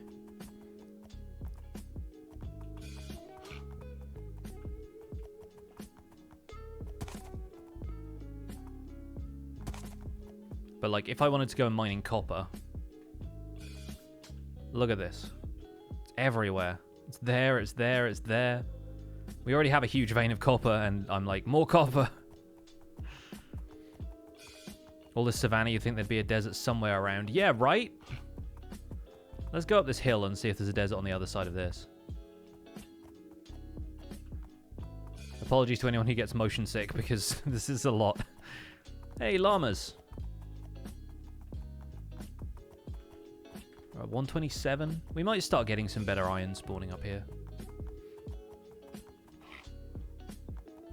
Oh yeah, there's some. Ooh, look at that though. Oh. Seriously, there's no desert anywhere in this world. What the heck? Come on. That's a meadow at least. So that's quite nice. Not quite the monoculture of flowers, but close. I could kill the llamas for leather, but I won't. Because I also want raw beef. Parishioner, thank you so much for the tier 1 sub. Tell Chris. he was spending so long looking for a meadow the other day. I feel bad for him. At least he found like 15 villages on the way, though. Look at him exploring with a horse and everything, you know? Doing things the old-fashioned way.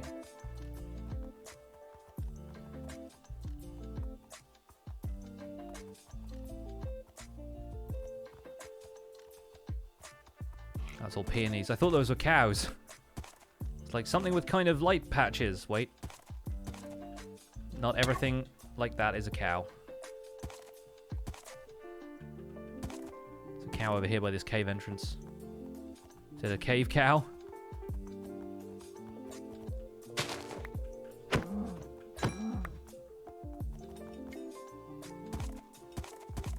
What am I doing? I'm running around looking for cows to kill.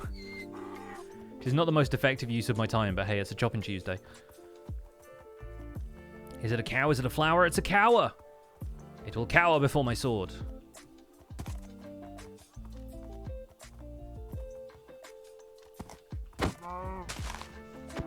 Horse crits. Not a thing.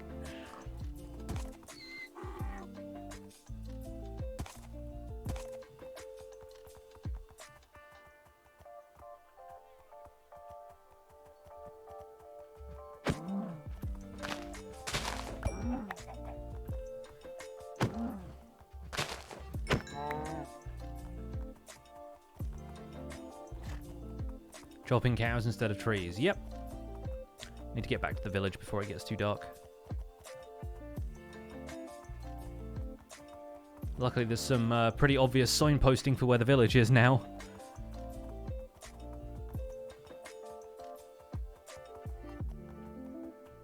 It's a cow, it's a flower, it's a moo bloom.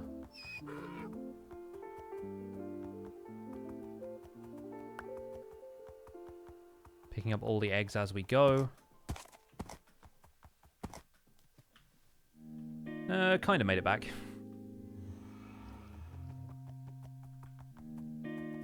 Of course, this guy's in my bed again. Am I going to make a cow crusher? Maybe, at some point. I never really bothered with those, though. It's like, it's enough to just have a bunch of cows in a pen. Like, I think it's more effective when you have looting in the mix. You still got to breed them manually anyway. Where is our butcher? There he is. There we go. This guy's now a master. Where's the leather worker got to? See this guy up here. Oh yeah, that's not going to get us much at all, is it? We'll have to go with buying leather goods then, I suppose. Unless the flint trade is worth it. Does looting count if you kill a sweeping edge? Yes, it does. So we had a few more emeralds in here, which I guess I'll use. Due to this update, you started using charcoal for the first time in your life? I know, you need it in the deep slate levels. If you're staying down there permanently, it's like, let me grow trees for fuel. Leather worker, where are you? There he is. So let's buy all the hats we can. That gets us halfway. And some pants, not really worth it. So yeah, the leather worker is the worst, and I don't like him. All these pink hats. Got enough to start a football team. We still need to upgrade the fisherman some. But we have a bit of string that we can use for that.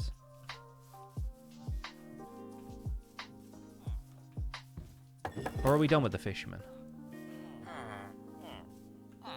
Oh no, he's a master already, so the Fletcher will buy string for us slightly cheaper, so we can get a bit more string into that. We can also turn that into white wool if we wanted to, but Again, not the biggest problem in the world.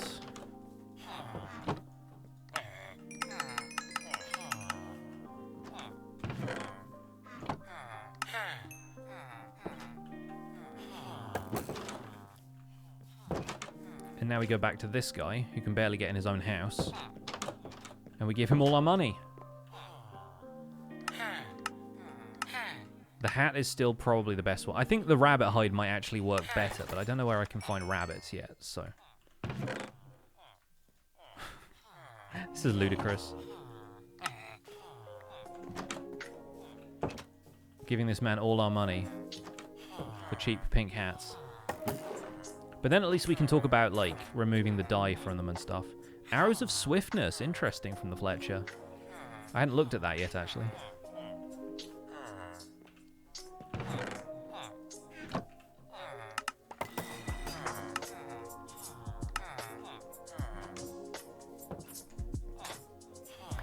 Hello. Oh, why are you not refreshed yet? What time of day is it? Only wish for Caves and Cliffs was having more of the items integrated into loot chests. Imagine a spyglass in an outpost chest. Yeah, I mean, you could get some good stuff like that, but honestly, finding one spyglass somewhere would negate half of the uses for copper, so I can kind of see why they didn't go with that. Flint for trading would be a good use for the fortune shovel. I've already done a lot of flint gathering from around this area. We could do more, but I'm also not certain how good that trade is going to be for XP. And it's like 26 flint or something silly like that. There's a bit of gravel up here that we could get somewhere. Let's go and track it down. Is that some there? No, that's all stone. There's plenty in the riverbeds as well. Like, I've been getting it from the riverbeds because it's like I never look at any of this. So it's not like I'm destroying the local landscape for it. More donkeys over here.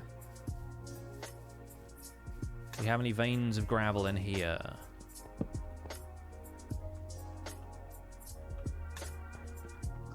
We are once again glancing into dripstone caves.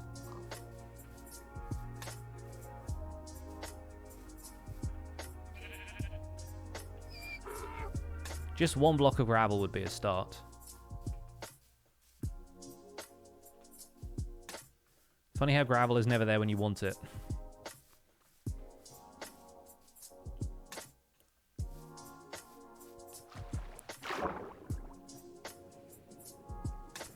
Not seeing any around there.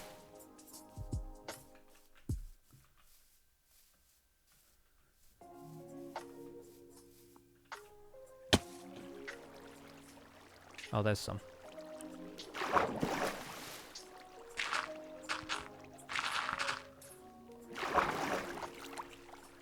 Let's chuck out the dandelion and the egg.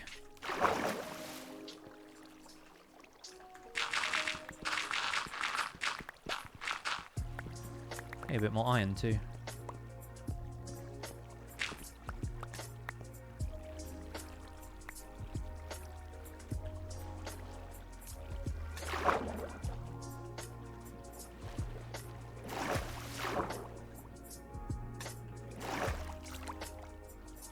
Nothing there, really.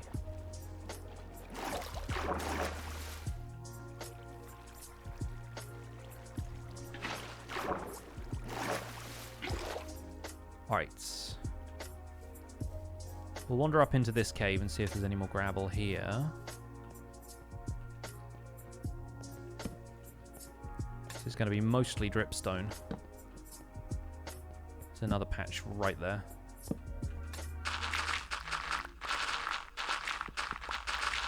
Flint!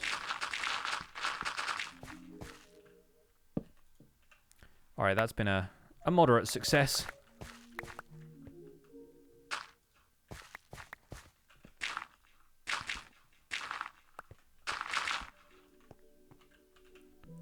And now I have too much of this, so let's throw out the spruce saplings, because we're farming those, basically.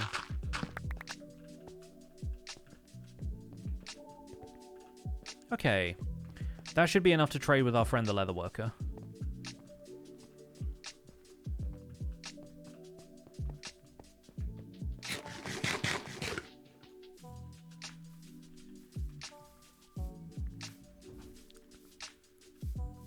Used arrows of weakness to cure zombie villagers and skip the blaze fighting. Yeah, I did that on episode 1 of Empires. But in this case, I wanted to do things the old-fashioned way. So we will do some zombie villager curing with splash weakness a little bit later. What does Leatherworker give you at master level? Saddles. Which really aren't all that useful if you've been fishing for like 5 minutes, but it's good to know that he has them.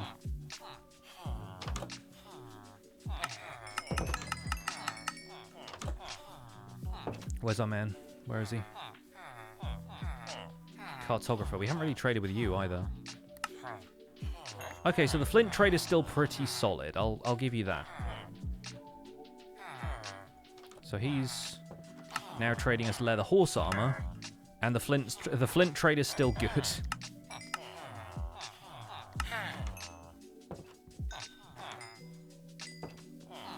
All right. Really wish you could equip horse armor to mules. It'd be nice to get like the best of both worlds, you know? But now that guy's fully upgraded, so he'll be trading us some saddles. And another leather cap. Good. Alright, we'll never talk to you again. Except maybe later in the episode. And that's the unemployed guy. The cartographer is still one of the only ones we haven't got master level with. We don't have master level with the cleric yet either, so I'm going to be buying glowstone and ender pearls for a while. Probably some more redstone dust as well. I love the redstone dust trade. Cartographer, we can potentially get some glass panes smelted up. Wouldn't be too difficult. All the sand around here. Are villagers not generating in jungles and swamps anymore, or were they never? They never did. They never did. You get villagers that can spawn in those areas, but the villages themselves are always plains, savannah, desert, villages, whatever, that have been, like, overlapped into a jungle or a swamp biome. Like, there are no naturally spawning jungle or swamp villages in vanilla.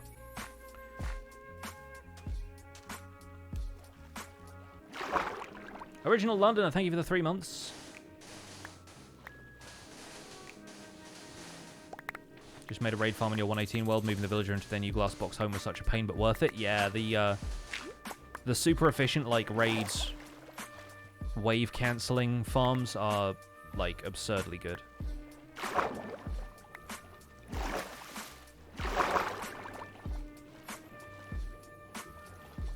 Found a village yesterday in a swamp. Every single building was in a swamp biome, but the bell generated in plains. Yeah, and that's how you get what people think is a swamp village. But, yeah, there are no unique structures that are like, this is clearly a swamp village. So the villagers can generate there naturally if the buildings overlap into the neighboring biome and the game spawns a villager in a jungle, for example. But, like, the village itself is not natively a jungle village.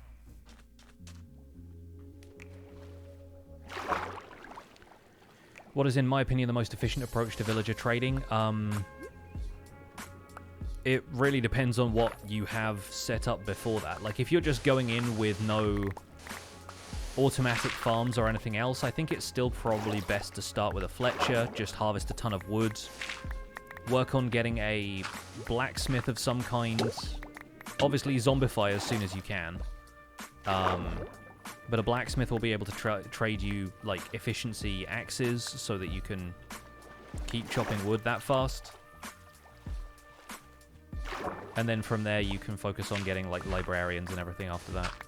But I think Fletchers are probably the best trade to start out with if you're just farming emeralds.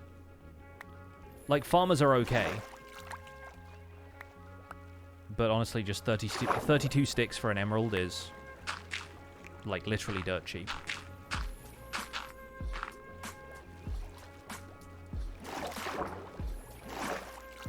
Clay is good if you're near lush caves. Yeah, clay is an interesting new development in villager trading.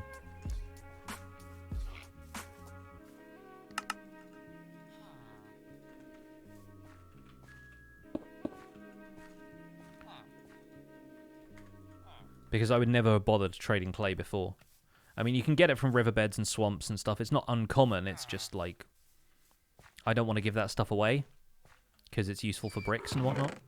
And even though you can now trade bricks from stonemasons, obviously, like, I don't know. It just never quite felt right to me. And you could use clay blocks for building and everything, but yeah, considering that clay is going to be renewable in the wild update, I have less precious feelings about clay now. And it's so much more abundant in lush caves.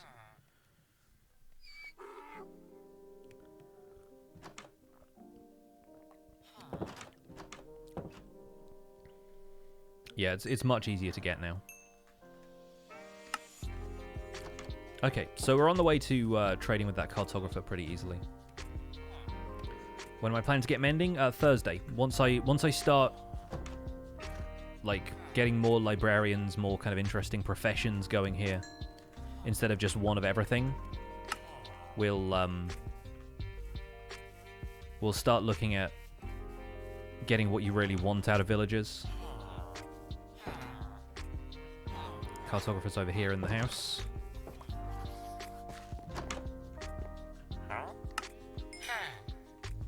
Okay, he needs 11, right.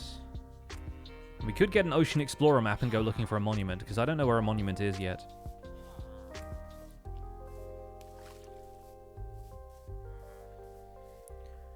Do even the Master Villagers die 50% of the time in normal difficulty? Yes.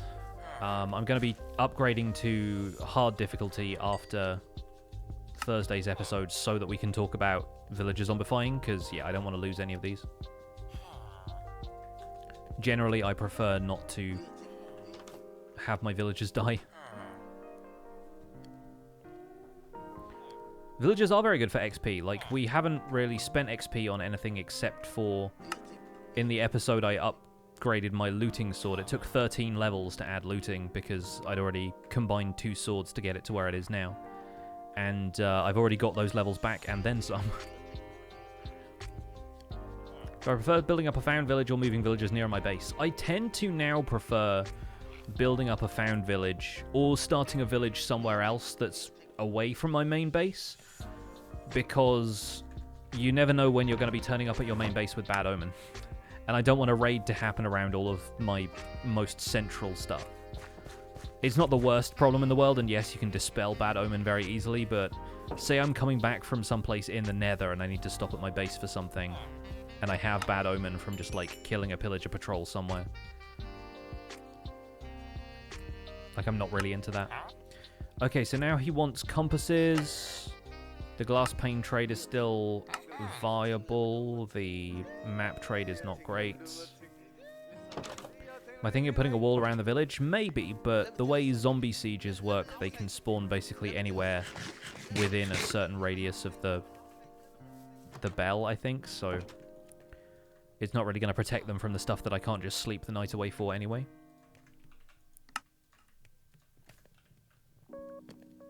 Have I got an idea for a renewable source of clay? I don't need to have an idea for a renewable source of clay because they've already got one in mind for 1.19. In 1.19 there are going to be mud blocks that spawn naturally in mangrove swamps. And I believe you're going to be able to craft mud blocks, which then if you place on top of dripstone, like the water gets sucked out of it by the dripstone, it turns into clay. Technically, clay is already renewable via Hero of the Village gifts. Yeah, you get 1 block every 4 days. It's not renewable. I mean, it's about as renewable as sand from the Wandering Trader. Like, technically you could farm clay if you had, like, an entire village of stonemasons and you had Hero of the Village constantly, and they would chuck you a few clay blocks an hour. I think I'm exaggerating for comedic effect there. I think it's a little bit more effective than that, but still. Not to the extent where it's really worth relying on that for building or anything.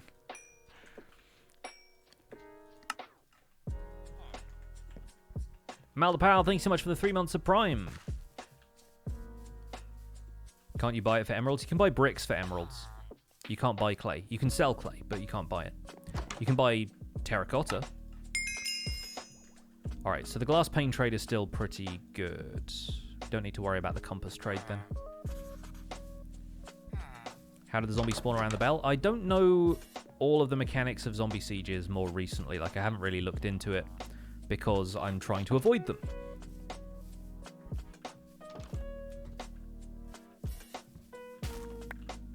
Oops.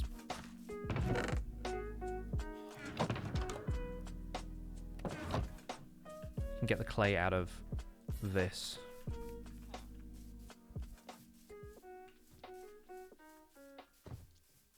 How do I feel about the trading mechanic? You wish it got to rework it. It's a pain to deal with while being too powerful to ignore.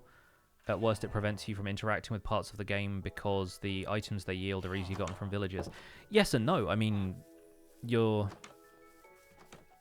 not hamstrung, and like you don't have to use villagers all of the time. Like it's an optional thing ultimately. Like we tend to use them because they're quite useful, but like there's nothing forcing you to do that. Like I understand the sentiment of like, you know, we take the easiest way most of the time just because that's what players tend to do, but I always find the self-imposed challenges and some of the stuff that's like a little bit more fun about this game is setting your own goals, and whether that's don't use villagers or exploit the heck out of what you can do with villagers so that you can do other things, like really doesn't matter to me either way.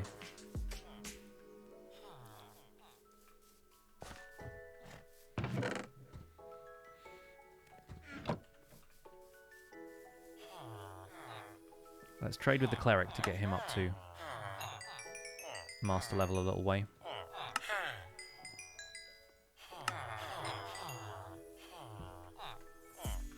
And now we have bottles of enchanting and a netherwart trade. Fun.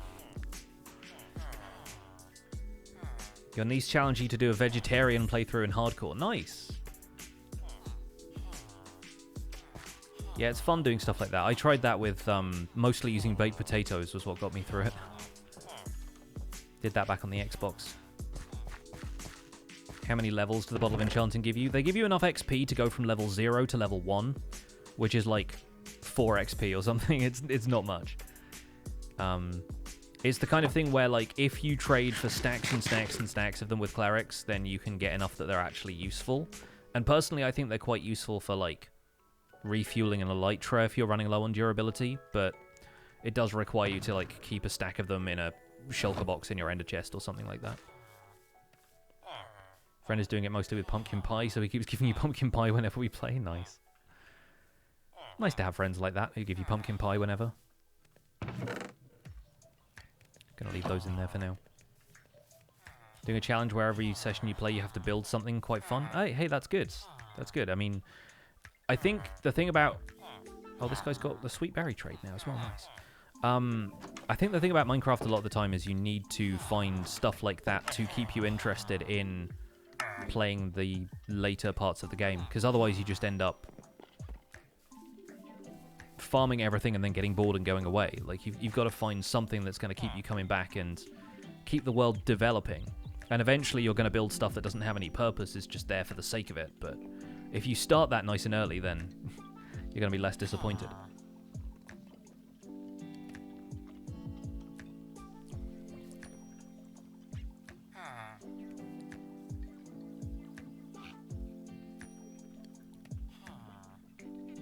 Something you've noticed about recent updates ever since 1.13 is they've all allowed for a different playstyle to become more viable. Yes, they've talked a lot about understanding what the player base wants to do and how there are different types of gameplay that appeal to everybody, and trying to have future like changes to the game reflect those different play styles. So hopefully there is going to be something for everybody in upcoming updates. Am I going to raid a woodland mansion pre or post dragon? I don't know. Depends how quickly I find a mansion, really. And yeah, we could buy a woodland explorer map from some of these cartographers, but don't know if I want to cover that quite yet. There's a lot of stuff that we could do pre or post dragon, and I don't think it necessarily matters when we do, but I think the big problem is just getting out to a woodland mansion. Like, without an elytra, it can be tens of thousands of blocks. So that seems like the kind of thing it makes sense to do after the dragon fight, but who knows? We could find some interesting terrain on the way instead of flying over all of it.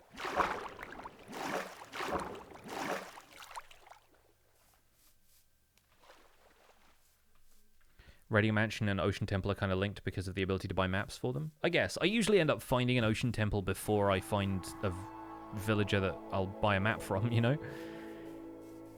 But the oceans nearest my base don't really have ocean monuments in, as far as I can tell. So you, I can trade some flint to. So you can get to master status. And the toolsmith over here I can trade flint to as well.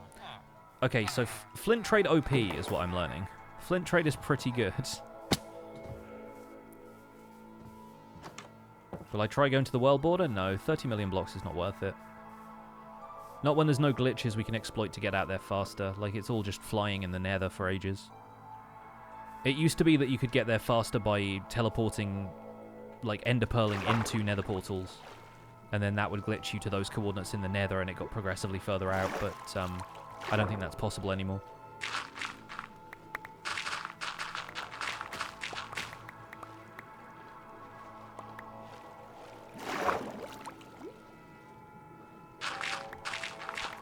The woodland maps from a villager always lead to the same location. Yes, they do. If you buy them from the same villager, it always goes to the same place. And it's like treasure chests because the woodland mansions are... The locations are based on the seed, not based on where the structure actually, like, quote-unquote exists. Like, if you burn the entire thing down, destroy every block of it, it would still point you to that location. Which is unfortunate, but it's just the way it works. The fortune shovel is useful now. I mean, I'm not going to complain, actually. I'm genuinely not. Unbreaking 2 from the toolsmith. And knockback 1 on the diamond sword. Fair enough, but at least we have a diamond sword trade. We don't have a diamond shovel trade or a diamond hoe trade from the toolsmith, so chances are we could roll for another toolsmith, and that would get us at, like, the full diamond everything. We'll probably leave it at that for them. Do they sell maps to the closest one? Not always. Sometimes it's a map to one that's slightly further away. So who have we got left? I think we've mastered all of these. The cartographer still needs a couple of upgrades. The farmer's done. The stonemason is the other one. And I think we're just going to buy a bunch of polished diorite because that's better than trading diorite to him, I think. And then we can buy a bunch of black terracotta. My first time handling terracotta in this game, actually. And then we have quartz. Perfect. So we'll put these in here. Those were all just there when we got here. So those are the things we've had to trade with him. And then the cartographer wanted more glass panes, I guess. Is the goal to get a mending trade? The goal is to master every villager profession. So everyone in the village, there are 14 villagers here right now, 1 unemployed, 13 have all the professions. And I just wanted to get to master tier with all of those so I can do an episode about what every villager trade is. And then we'll talk about the ones that don't appear with the villagers that we have, and we'll talk about getting mending in Thursday's episode. See gravel in the mason's trade, flint is renewable? No, that's not gravel. Where is... That is stone, and he's taking stone for emeralds. And then there's chiseled stone brick, and then it's polished diorite, black terracotta, black glazed terracotta, and quartz. So unfortunately, no, he doesn't end up trading you blocks of gravel, but piglins do, they barter it. So in theory, you can have renewable flint anyway.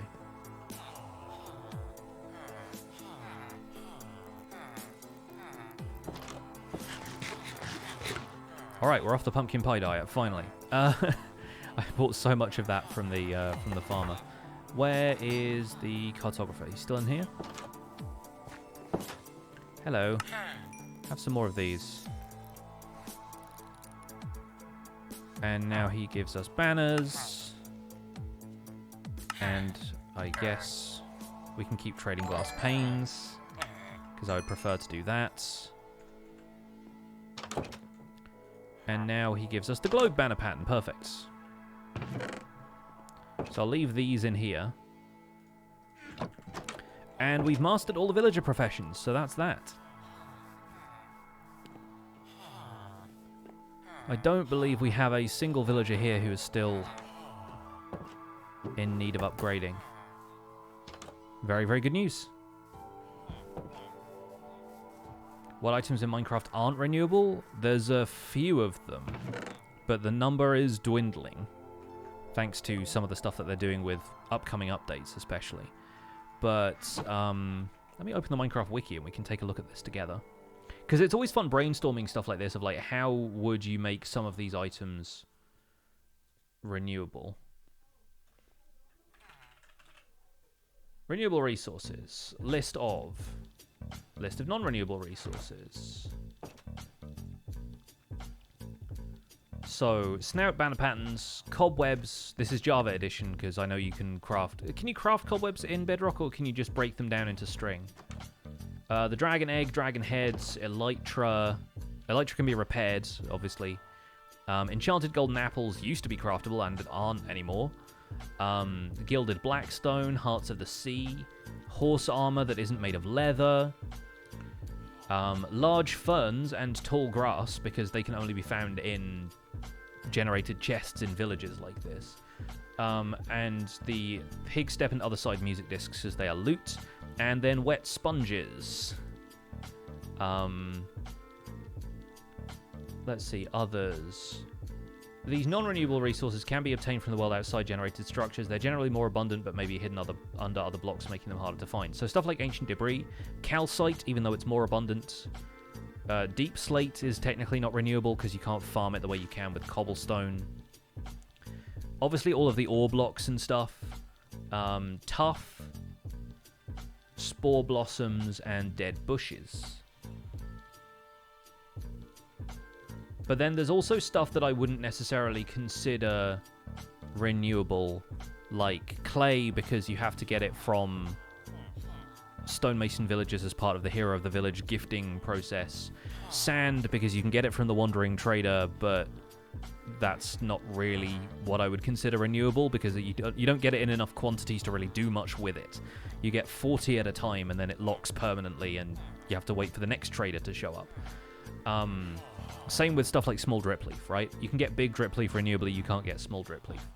And likewise, like, sand and red sand don't end up renewable. Are they going to be able to breed? Are we getting thunderclouds here, or are we actually getting breeding? Yeah, okay, cool. I was worried that there were more places in the village where they could end up sleeping, but then they're not going to. Did desert zombies drop sand? No. In some challenge maps, like Skyblock, they have had their loot tables modified so that husks will drop sand, but they don't in vanilla. Not in default. Half of those are kind of renewable, like dead bushes and red sand, etc., as long as you discover new biomes. Yes, but technically speaking, were you to theoretically destroy all of them in the world, there would be no way to obtain more of them. Like, technically, cobblestone doesn't need to be renewable because it's everywhere in a world like this, but that doesn't mean that you shouldn't be able to renew cobblestone. Having renewable cobblestone as a mechanic allows us to do a whole lot of stuff. And you've also got to consider, again, maps like Skyblock. You couldn't get a dead bush in Skyblock. There's no need for it, really, but like, it is significant that you can't. Whereas you could get, like, all of the saplings and all of that stuff without even trees being there, as long as the wandering trader shows up and sells them to you.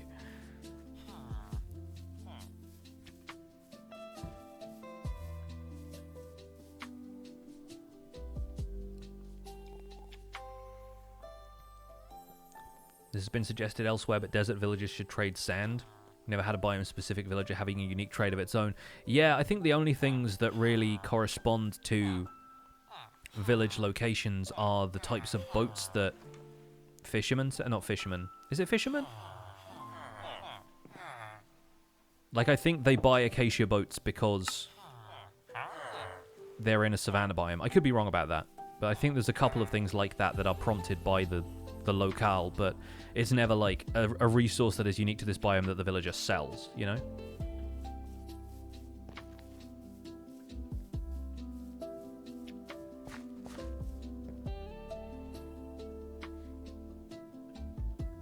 Minecraft worlds are 7 times the surface area of the Earth. They are, yes. But it doesn't change the fact that resources aren't renewable.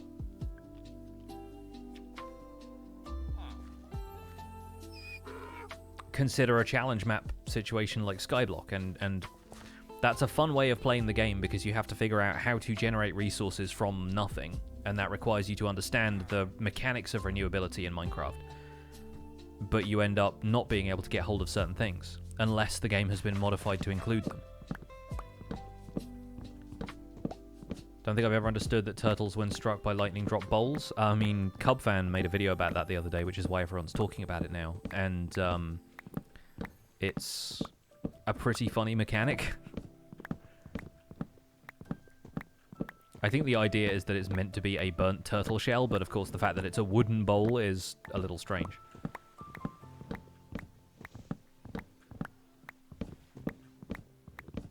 Finally, a use for pufferfish other than potions? Yes. I may be trading a few of my pufferfish to these guys, eventually.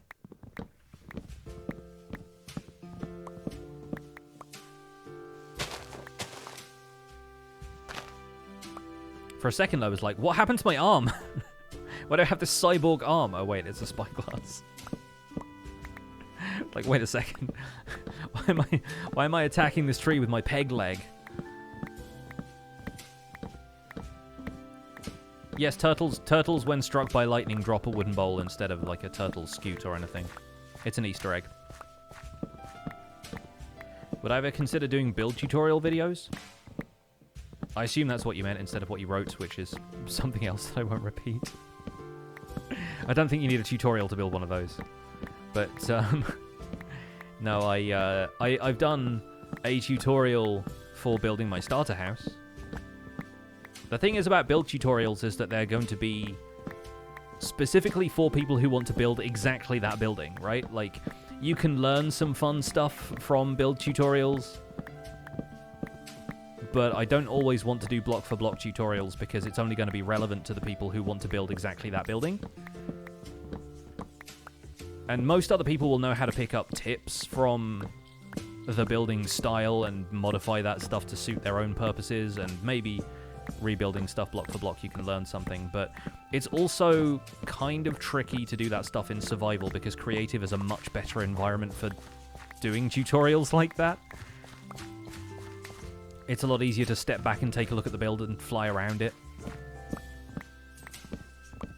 Like the one chunk builds I did. Yeah, and the thing is I didn't do those in survival, I did them in creative. And my point really is that, yeah, I could do build tutorials in creative, but I'm really focused on the survival guide, so if I do build tutorials at all, I'd want them to be in the survival world.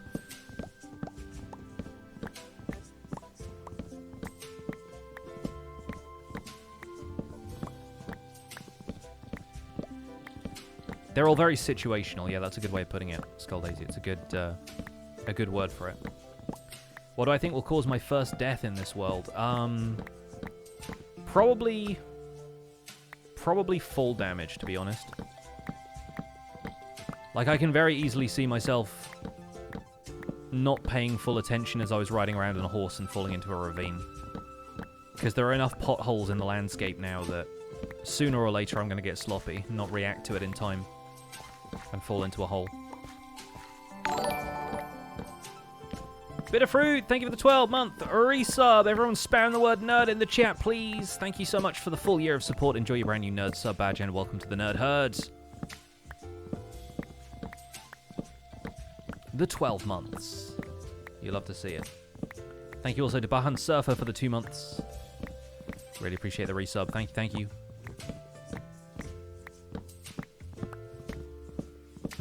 Cosmic remembers the occasional typos that happen.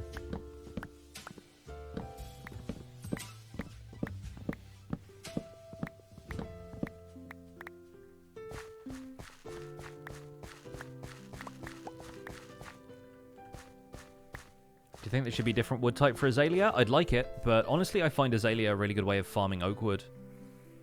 Because you avoid all of the, like, super tall oak trees. I was looking around for an example, but we're in an acacia biome, so there aren't any. But, like, the tall oak trees that are, like, all leaves and have, like, 5 logs in.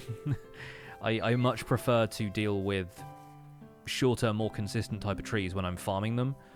And Azalea basically avoids that because all the trees are a fixed height. What do I spend my emeralds on? I spend my emeralds typically on either diamond equipment, so I have backups, golden carrots from farmers, redstone, ender pearls, and glowstone from clerics. I think all in all, clerics are probably one of the most useful professions in terms of the variety of trades they have. You can also get lapis, but I have tons of lapis at this point. And then, obviously, like, books from librarians, of course. Librarians also have lanterns, which is really nice, and name tags are sometimes useful, but the glass trade from librarians is a really valuable one for me, too. So I feel like clerics and librarians are sort of tied for how useful their trades are for actually buying stuff. Farmers are great for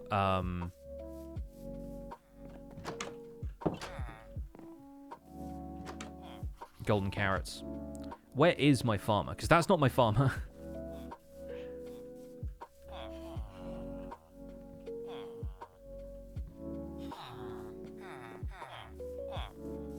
Did he get killed? I hope not. I think he's probably just wandered off somewhere, but, like... where, though?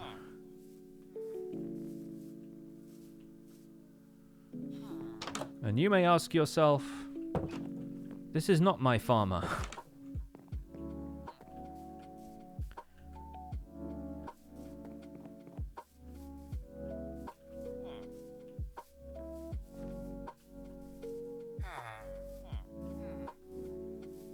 Weird. Okay. Yeah, I'm wondering. Drowned from the river, possible. Wandered off too far from the village, also possible. Stuck in a house somewhere.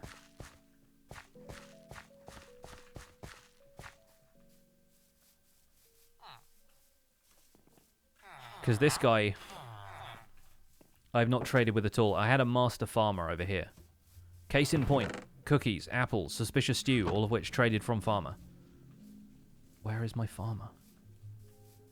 Is he stuck in a puddle somewhere?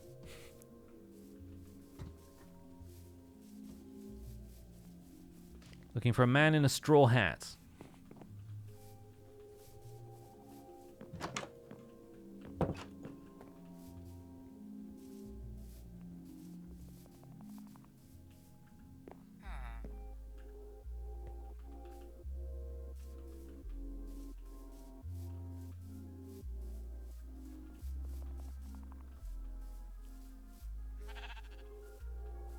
There's one patch of wheat over here. Kind of hilarious. So if I set up a second composter somewhere, do you reckon that farmer's just going to turn up? You're the novice farmer. You're the debate farmer. Do you think he got mad that I trampled those seeds a second ago and he just, like, went away?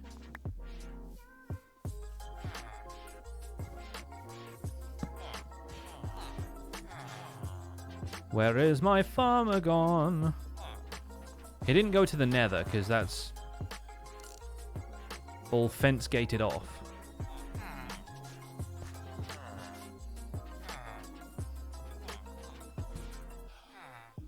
We need to do a roll call.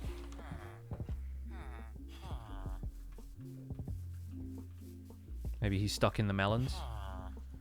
Because this guy is the guy who's paired to this bed, so that's our newer villager.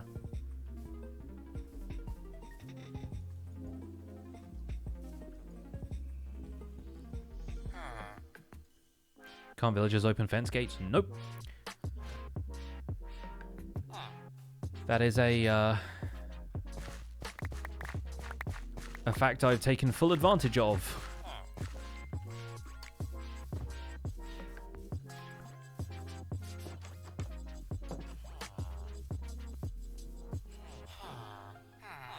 Alright, well, if I break this composter, this guy's going to go back to not being a farmer. Because I haven't traded with him yet. And then if we see a farmer with a straw hat, we know it's our farmer who art in this village.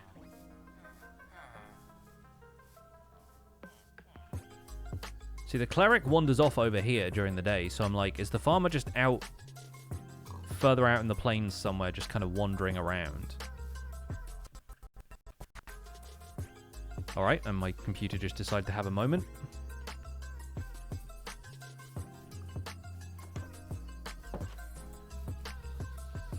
Did I get dizzy when I first started playing Minecraft? No. I started playing Minecraft on the Xbox 360. I mean, he's not going to be in here, is he? But, like, slightly worried that, like, there's areas like this they could just wander into.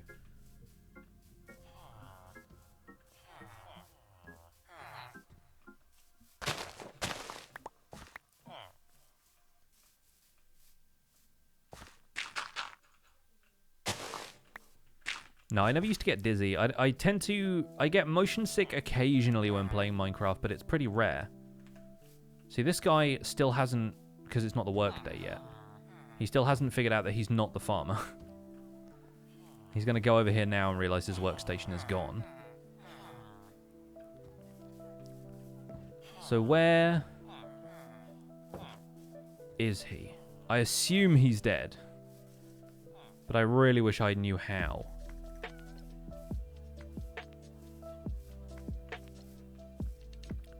What I get for playing on a super high simulation distance. Let's get up into the hill over here. See if we can spot the farmer from a distance. Doomwalker, thank you for the 100 bits.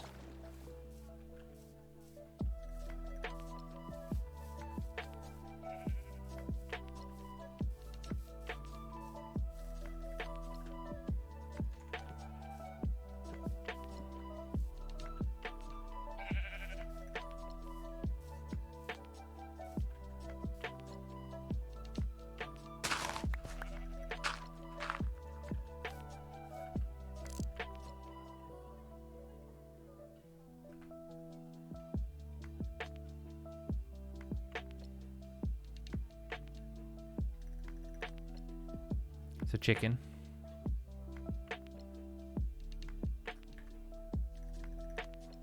The black cat crossed his path. That's what happened.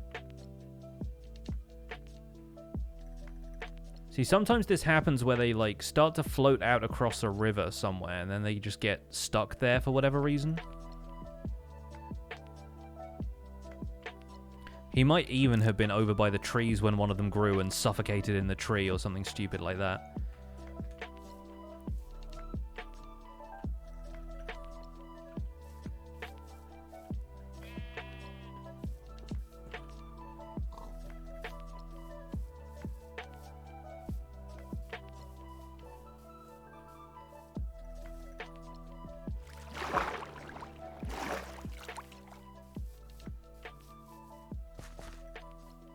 Yeah, we need to put up a missing person sign. Wanted, farmer.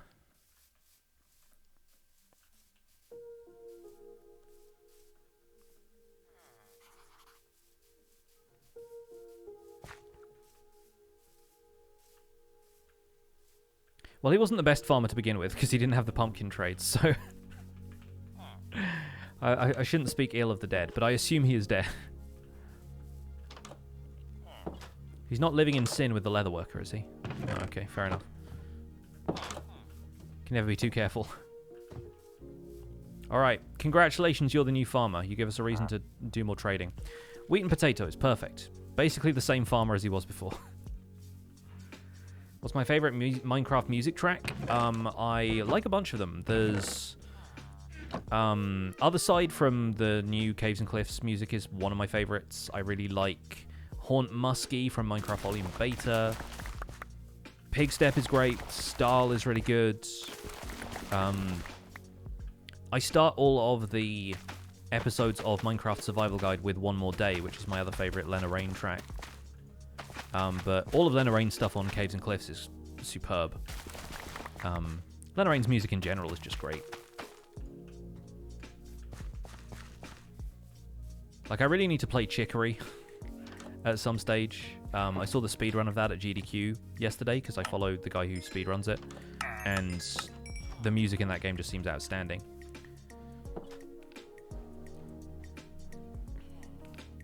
But yeah, I'm entirely unsurprised. Pumpkin trade! Yes! Okay, good. We're in business. Let's trade some more apples. Thank you for the stack of apples. We got pumpkins and melons this time. Great.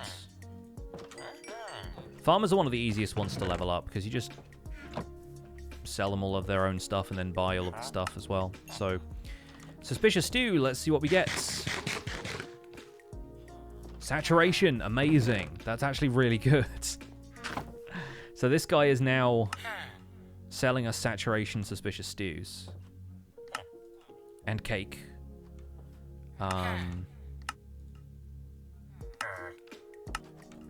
Let's sell him some melons.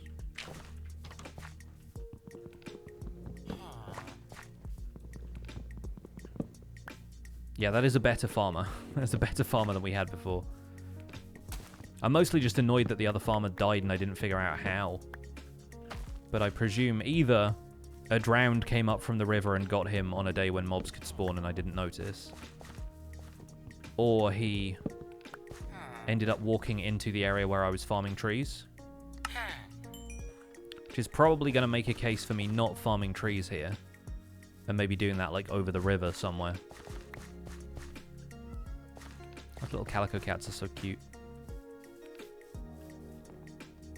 Faked his own death, changed his name, moved to the nether. Man, this farmer has more lore than I do.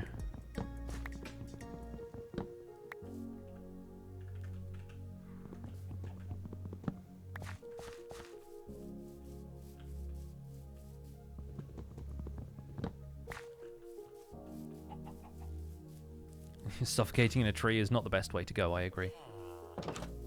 If he just shows up again, I'm going to be very annoyed. But I don't think he will at this stage. Perfect. One more master farmer. He's got the same trades as before, except better. Ideal. Cream of the crop.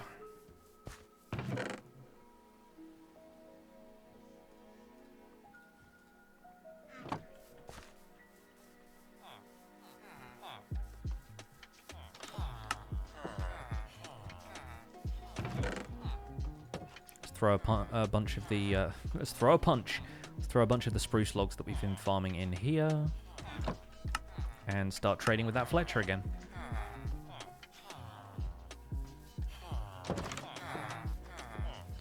Wherever he got to.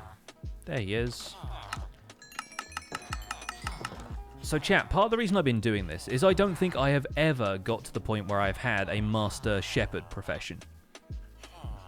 Like, I've never got to the point where I bought paintings off of a villager. I think the same is true for a couple of these other ones, like the leatherworker trades. I think I had a master leatherworker in the Trading Hall and Survival Guide 1. Purely because you could trade leather to them, and sure, like, that's something you can farm very easily, but I never buy saddles from them, like, why would you? Master fisherman, I don't think I've ever had one of those either, because, again, the boat trade, but then being able to sell them leftover pufferfish and whatnot, because you always have stacks of them from fishing, and you never need that many water-breathing potions, is actually quite good. There should be an art appreciation achievement. I think a lot of other achievements would be really useful. Not useful, but like, they'd be a fun way of guiding yourself through the game, which is what advancements are really for in Java Edition. Fisherman's good if you have a guardian farm. Yeah, I guess if you trade cod to them all the time, but like the other fish trades in there are surprisingly quite good. Had a couple of master shepherds once because you were selling dye from the too tall flowers. Yeah, that was the thing. I was hoping that this guy was going to have like a red dye trade or something. But turns out he wants the type of dye that I don't have because I don't have cacti. And I don't think these villages can generate a house that has cacti in. Because you sometimes get it in flower pots, right? But I don't think any of these houses have the flower pot that has it.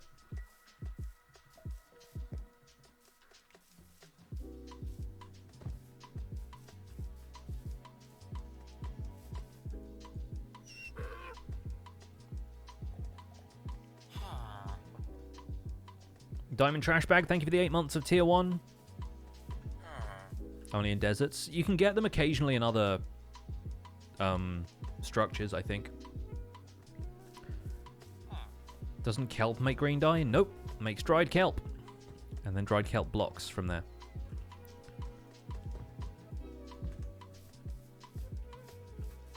Sea pickles make lime green dye. That might be what you're thinking of. So this map... Oh yeah, it's the map of this village, basically. Could probably buy another map from the cartographer. What's up, Cosmic? Cosmic Maximus, welcome in.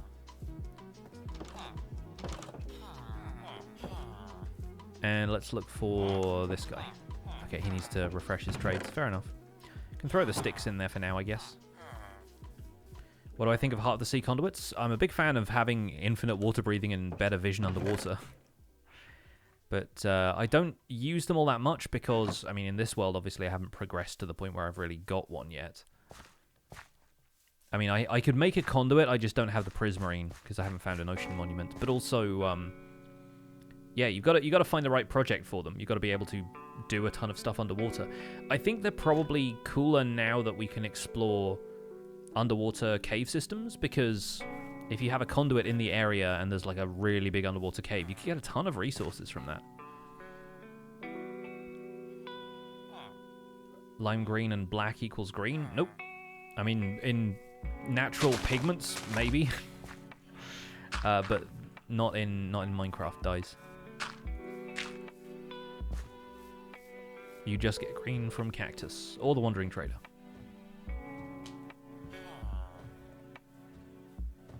Green and white is lime green, but not the other way around. Took me far too long to realize prismarine changes color. Yeah, the natural prismarine, not prismarine brick.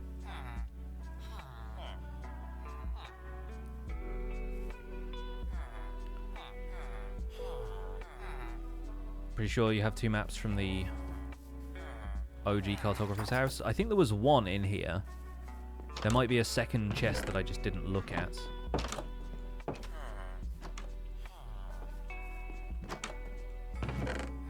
There's paper in there.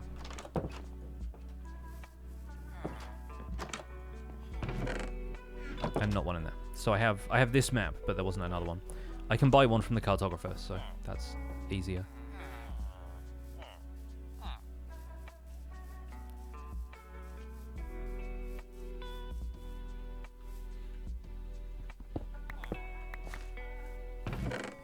We'll leave these in here for now.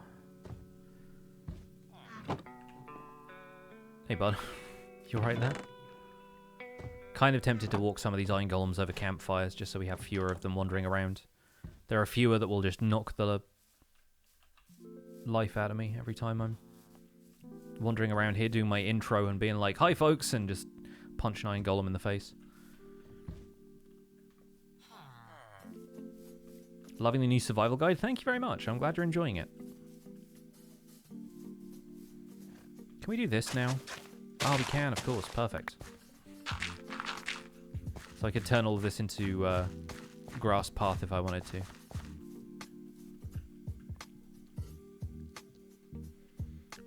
Netherwood log variant animations are really nice too. Yeah. There's a couple of animated blocks in this game that are subtle enough that you never really notice. Why do they get so many, the iron golems? The villagers will collectively decide to spawn another iron golem at meeting times if there are enough of them around and they don't see an iron golem within the area. And the iron golems wander around enough that sometimes they're just too far away. They get out, like, over there. They're not within a certain radius of the villagers, and they're like, do we need an iron golem? I guess we do. And then they make one. And, that happens frequently enough to the point where you end up with like 6 or 7 iron golems for a population of 10 villagers. That was why My hardcore village just had tons of golems everywhere. You have a village with 28 iron golems? Yeah, uh-huh. Sounds about right.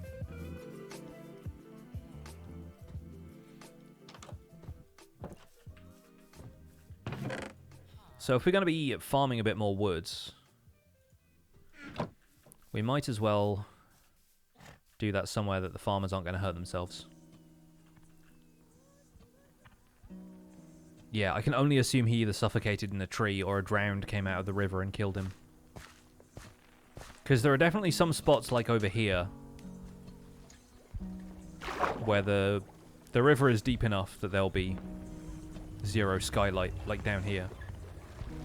So drowned could, in theory, spawn up here. Drift to the surface, target a villager. Come out, like, right before dusk. Chomp. But then I would have presumed that I saw a burning drowned or a burning zombie villager, so... Unless he did just straight up kill the villager. And then walk back into the sea. Does my librarian have a good book trade? He got looting 3, which is one I didn't have on my sword already. So I was happy with that. I might get a couple as backup. So that we can use one for the Bane of Arthropods swords. Because that has sweeping edge, but it doesn't have looting. My smite sword had looting, but it didn't have sweeping edge. I think that's the way around it worked. Oh, I need to get my gold armor if I'm coming back through this way. Did drowned spawn in Light on Bedrock Edition? Maybe.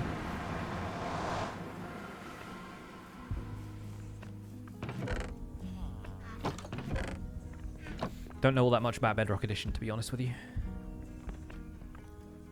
Let's take the glowstone from this and put it with the rest of the cleric stuff. There we go.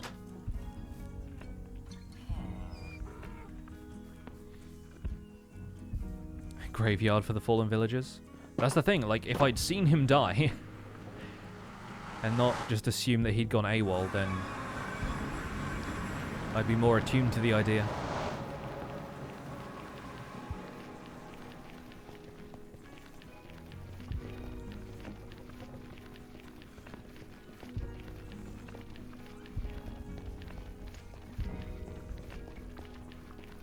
Have I had significant nighttime? We had a section back there where it got thundery, and so stuff was spawning.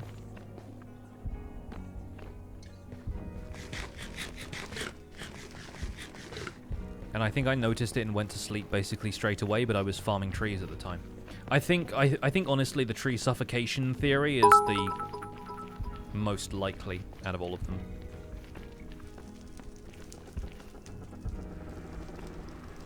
Apollo, thank you for the 100 bits. Would I be interested in new RP SMP? No. Frankly. Sorry to be so blunt, but no. Very interested in just continuing the survival guide from now on.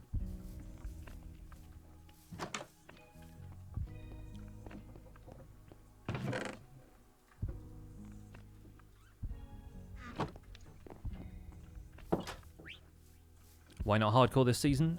This is a tutorial world, and I don't think it's ideal to make tutorials from a world where dying to a silly mistake would mean losing all of my progress. It's usually like hardcore is one of those things that's like it's a fun personal challenge for people.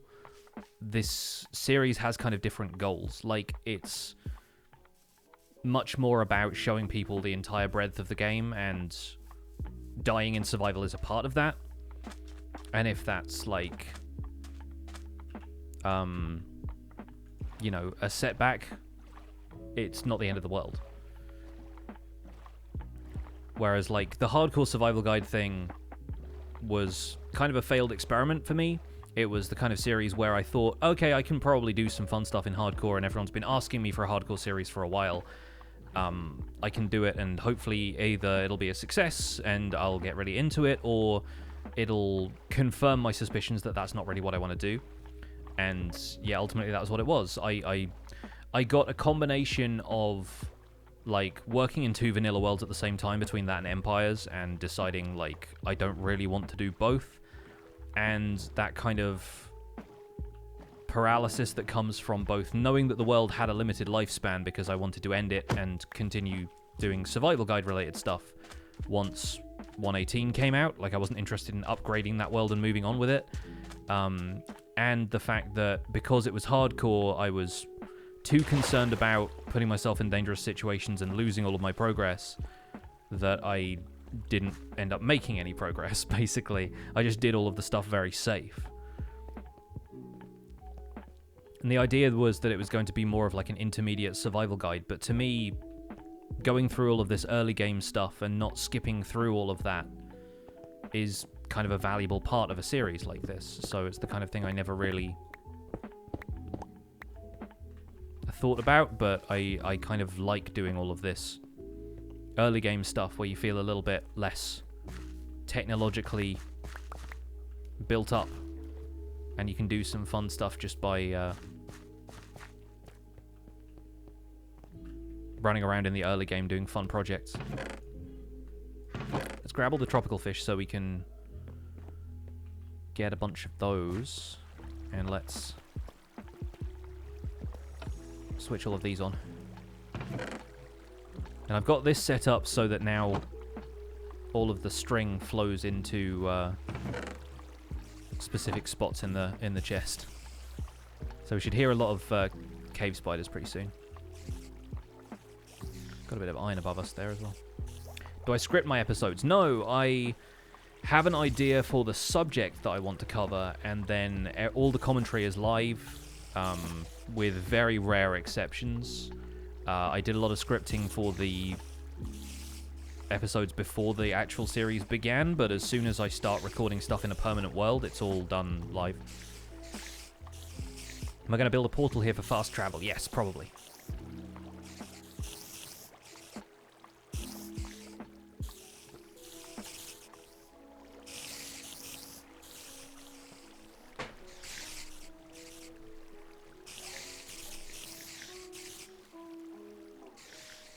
So now we should be getting a ton of string from this with looting.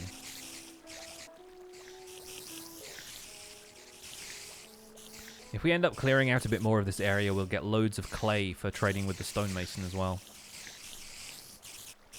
Cave spiders should have their own sounds. I think it's kind of part of the challenge, really, to explore a mineshaft and not know whether the spider noises you're hearing are cave spiders or if they're regular spiders.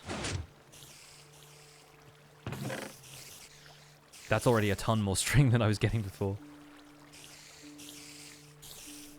Just looking at the drops that came out of that, those 2 or 3 hits.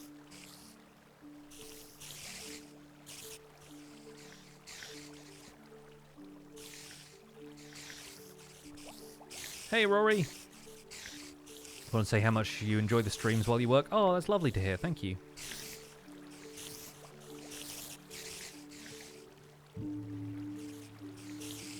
Why am I collecting string? A bit of villager trading happening. Kind of nice to have string to trade with Fletchers and fishermen. I've traded a bunch of it to them as well, so it's nice to build up a stock of string if I want to, say, craft a bunch of bows for dispensers, that kind of stuff. This is also, incidentally, a tropical fish farm, because this is in a lush cave. And if we look into some of the spawners here, we might occasionally see some tropical fish just kind of lurking around.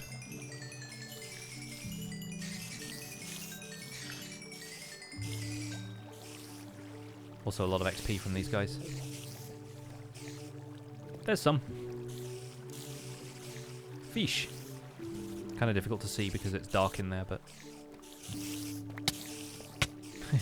I just wanted the spider eyes. Leave me alone.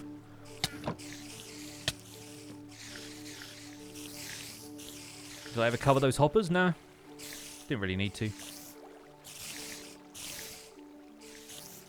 Have pride flags in the channel point rewards? Yeah, try redeeming them and see what it does.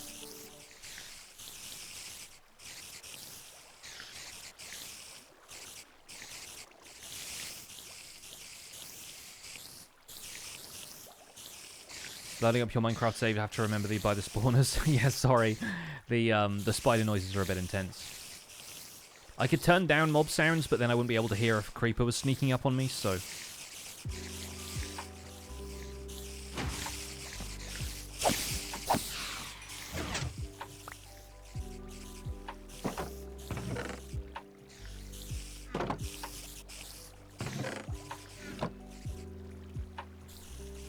Wonder what I'll end up doing for a witch farm. Yeah, I'm curious about how that's gonna work. I honestly don't rate witch farms unless there's more than one witch hut, because the rates aren't all that great unless you want to AFK a bunch, and I don't tend to AFK much in my worlds. I think if you want redstone, then trading with villagers is much better, in my opinion. Just get a decent amount of clerics.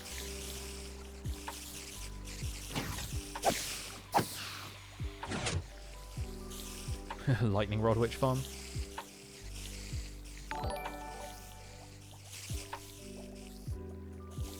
Prairie Pirate, thank you for the 2 months.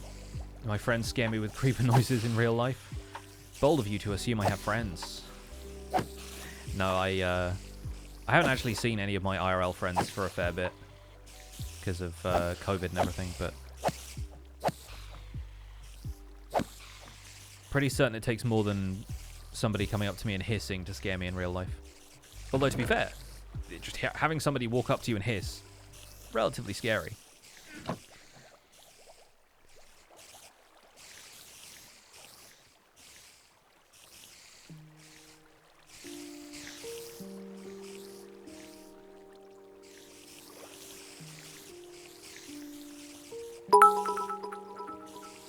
Kaleon, thank you so much for the 1,000 bits.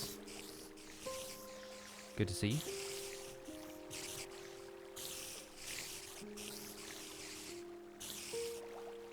Taught your cats to behave by hissing? Gosh. That's quite the endeavor.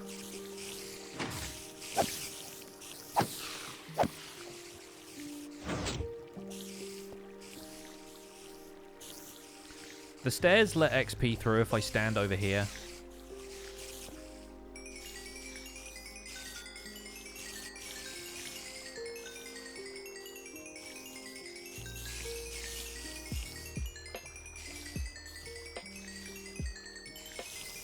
I just can't hit the spiders at the same time.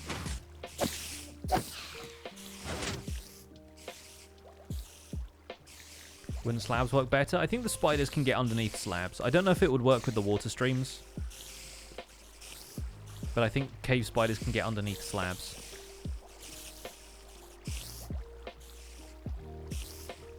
Yes, I do need to get mending. That's why I'm trading with villagers.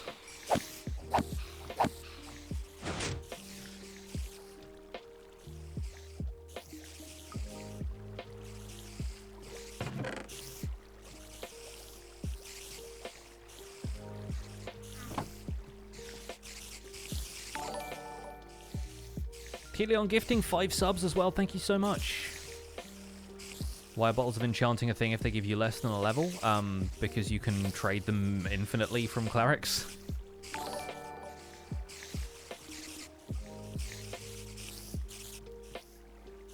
And I'm not sure why they haven't received a buff over the years, but realistically they give you enough XP to get from level 0 to level 1. And XP orbs by themselves are worth less than that. Folks in the chat, if you got gifted a sub, make sure you thank these very generous folks who are gifting subs.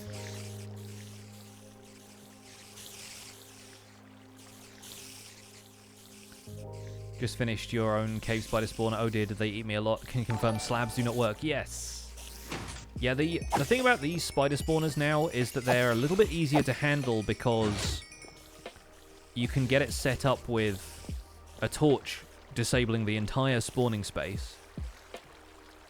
And then the redstone lamp, when you're ready to put it in there, you can like substitute that in really easily without having to worry about spiders spawning on the outside edges of the farm.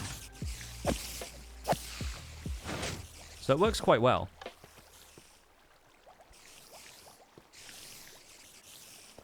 We've got a ton of spiders that are just, like, sticking around in the tunnels down there, though. They're just a bit of a pain to move around. I have had lots of suggestions about how to resolve this problem, but they all create other problems.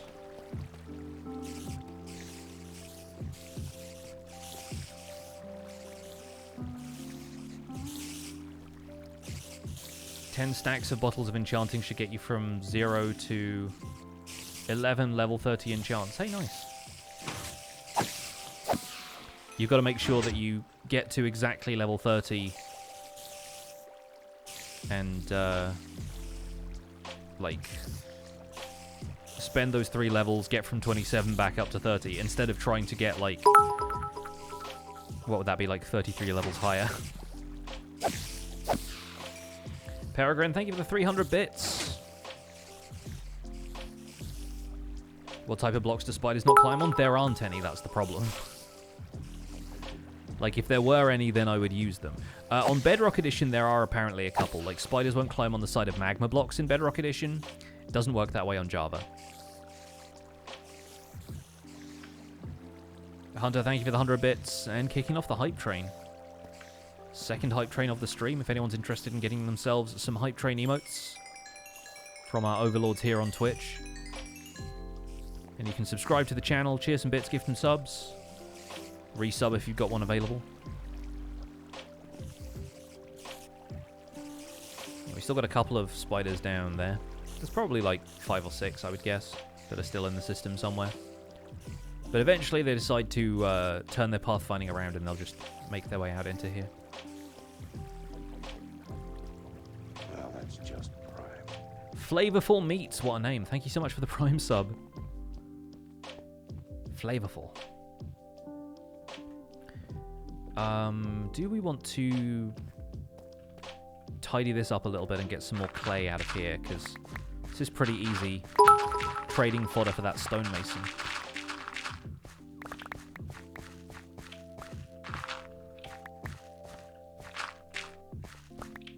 What's my favorite Minecraft mob? Changes from day to day, really. Depends what I'm working on at the time. It's not cave spiders, I'll give you that for free. Now, I like a few of the off-the-beaten-path ones, the ones that have some more interesting mechanics to them. I quite like villagers, which is why we're messing around with them so much in these episodes. We'll take these flint, actually. That's probably worth bringing back with us. And there's gravel here as well, so maybe we'll come back for the remainder of this. We've got like a couple of other bits and pieces left over here.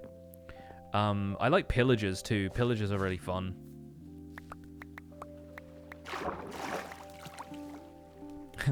The other fun thing about coming back out here through lush caves is that so many tropical fish have gone splat because there are waterfalls in here. But also, axolotls kill them around here, so every time you leave, there's like 5 or 6 tropical fish that you can pick up. And in this case, I've got like a bunch of them now. But yeah, pillagers are fun because you can do silly stuff with them. How much clay do you get with Fortune? You don't. You get the same amount of clay that you would without Fortune. Because if you think about it, you could just craft the clay back into clay blocks and then Fortune them for more, and then it becomes an infinite loop of renewable clay. But they're smarter than that. Mojang realized that if you are able to craft something back into the block that you Fortune, then that's going to create an infinite loop. So they have not included stuff like that in the game. Well, that's just...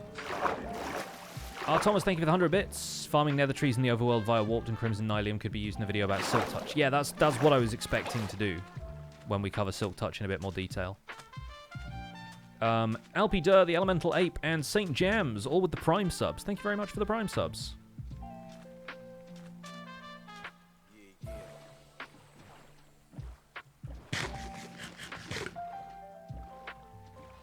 Unlimited clay. Exactly. So that's why that doesn't work. What about iron blocks? Someone says iron blocks. What about iron blocks? Reminds you of the book and bookshelf trades in 114? Yeah, exactly. Like, you can't Fortune bookshelves either, right? Even though they're a block that drops something, like it doesn't apply. Devin, thank you for gifting another sub. Very kind of you. What animal would I add to Minecraft if I could? Ostriches.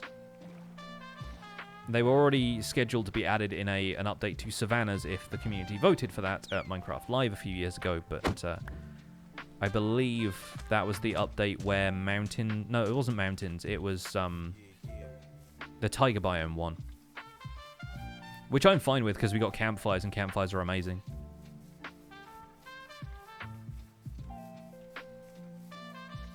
Is it possible to make 2x2 acacia trees? You can plant them that way, but they just grow 4 normal acacia trees. They don't have a 2x2 variant the way jungle or spruce trees do. Just going to reset my spawn over here, I guess. Eventually we'll be able to sleep the rain away. Rosters, thank you for the 100 bits. Minute 20 left on the hype train. Peregrine, thank you for the 500s. Very kind of you. We could take some of this diorite over to trade with the stonemason, actually. Might do that. Let's throw the tuff in here. Well, that's just prime. Andesite can go in there. I should have brought the rest of the diorite back, actually. And then clay can all go in here. And we'll take 2 stacks of that away. A whole bunch of fences. There we go. Do fish take full damage? They do, yeah. They don't take it in water, obviously, but they do in... if they, like, flop out onto land, they can take full damage.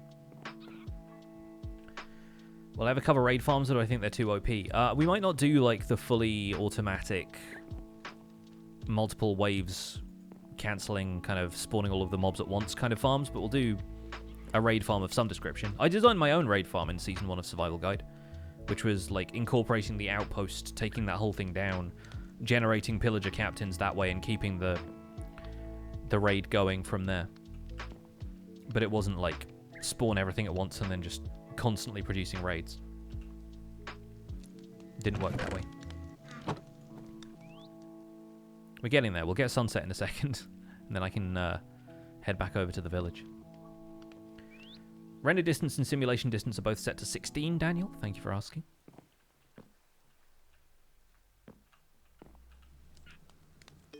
As here as I am, I hope I'm saying that right. Thank you for the Prime sub. Last sub of the hype train. Thank you all for the hype train once again. Come on. Just want to be able to sleep.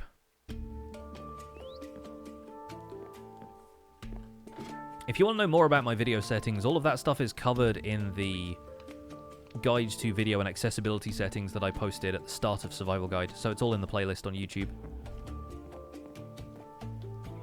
I did raid the raiders, yes. As high as I am. Okay, I got you, I got you.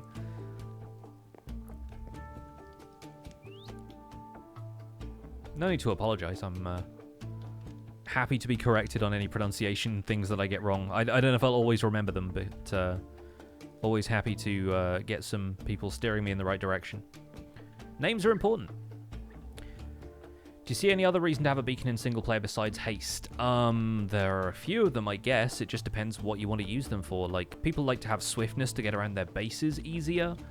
Obviously, all of the other beacon effects are also potion effects, but resistance comes with Turtle Master, so you also get slowness. Having a resistance beacon is kind of nice so that you don't get the negative effects, although that might be cancelled out by swiftness potions a little bit. Yeah, there are a few beacon effects that can be circumstantially useful. Haste is the only one that's really necessary to have a beacon for, though. Am I going to try for another netherite beacon? I've said that I'll probably get a 9x9, not even a 9x9, a 3x3, like a 9-block, like tier 1 beacon out of netherite, and then I'll probably end up using netherite blocks for other things. And if we get enough to do a full beacon, then we can say we did it, but that was like 4 months worth of mining in the nether last time. And this time I'd be more organized about it. I think I'd start with TNT and like the gunpowder farm and everything to start with, but I still don't know where a desert is in this world, so I'm not even thinking about crafting TNT yet.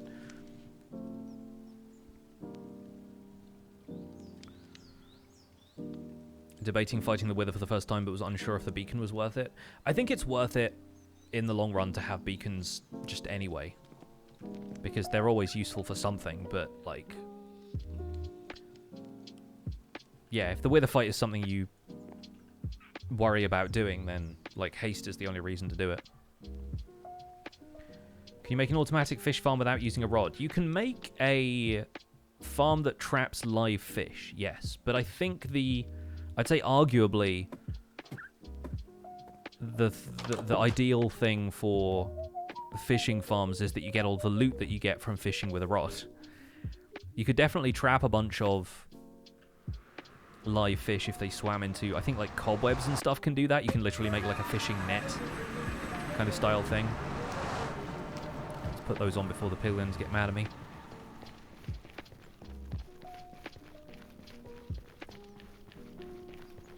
Iron veins with fortune is so OP that iron farms are less attractive. Yeah, I kind of feel that. My plan is to make an iron farm and then to go and mine one of those huge iron veins and see if the iron farm has produced... Like, compare the output of the iron farm to the output of the huge iron vein and see which is better. Which I think the huge iron vein will be, because I'm mining it with fortune. And we're mining more blocks per second than the golems are going to be produced per second. But I'm also just kind of curious to measure that stuff for the sake of, you know, science. Do I have any advice on how to not get bored in Minecraft after really long sessions? Here's my question. Why are you expecting to not be bored? Like, I get bored playing Minecraft for really long periods of time. Sometimes I have to because this is my job, but, like, I don't know why you feel like you need to be, like, you need to just love Minecraft that much that you don't get bored playing it occasionally. Like, it's okay.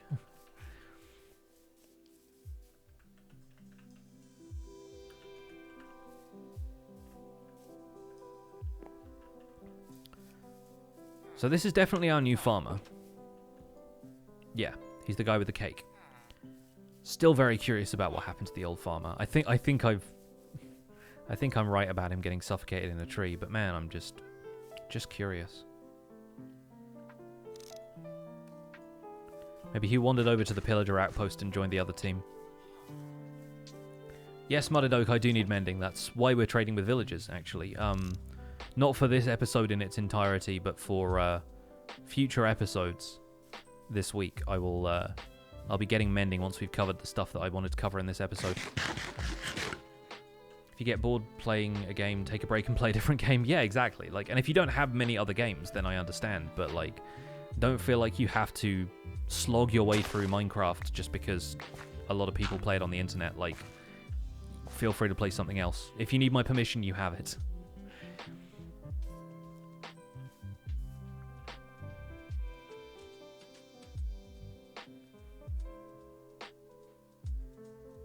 Minecraft is a game for 24/7 gaming. You shall not get bored, right? Got any plans for next week's episodes? We're probably going to cover iron farming just because we've done automated farms and villagers for this week and last week. I'll pull up my Google Doc of ideas just so you guys can have a brief glimpse into what I've got written down so far. Let's see, Survival Guide episodes. So this week we've done, I mean, this is going to be the last part of the all villager professions thing. Then we work on key professions for emerald farming and getting the stuff that we don't have already from these villagers. So a librarian with mending, maybe a couple of other trades that aren't available. Like the toolsmith was the big one, the one that didn't have a diamond hoe or a diamond shovel trade, so we can get all of the diamond gear for free. And just talking about, like, what you might want to focus on compared to all of the trades that aren't really that much worth it, like the leather worker trades and stuff.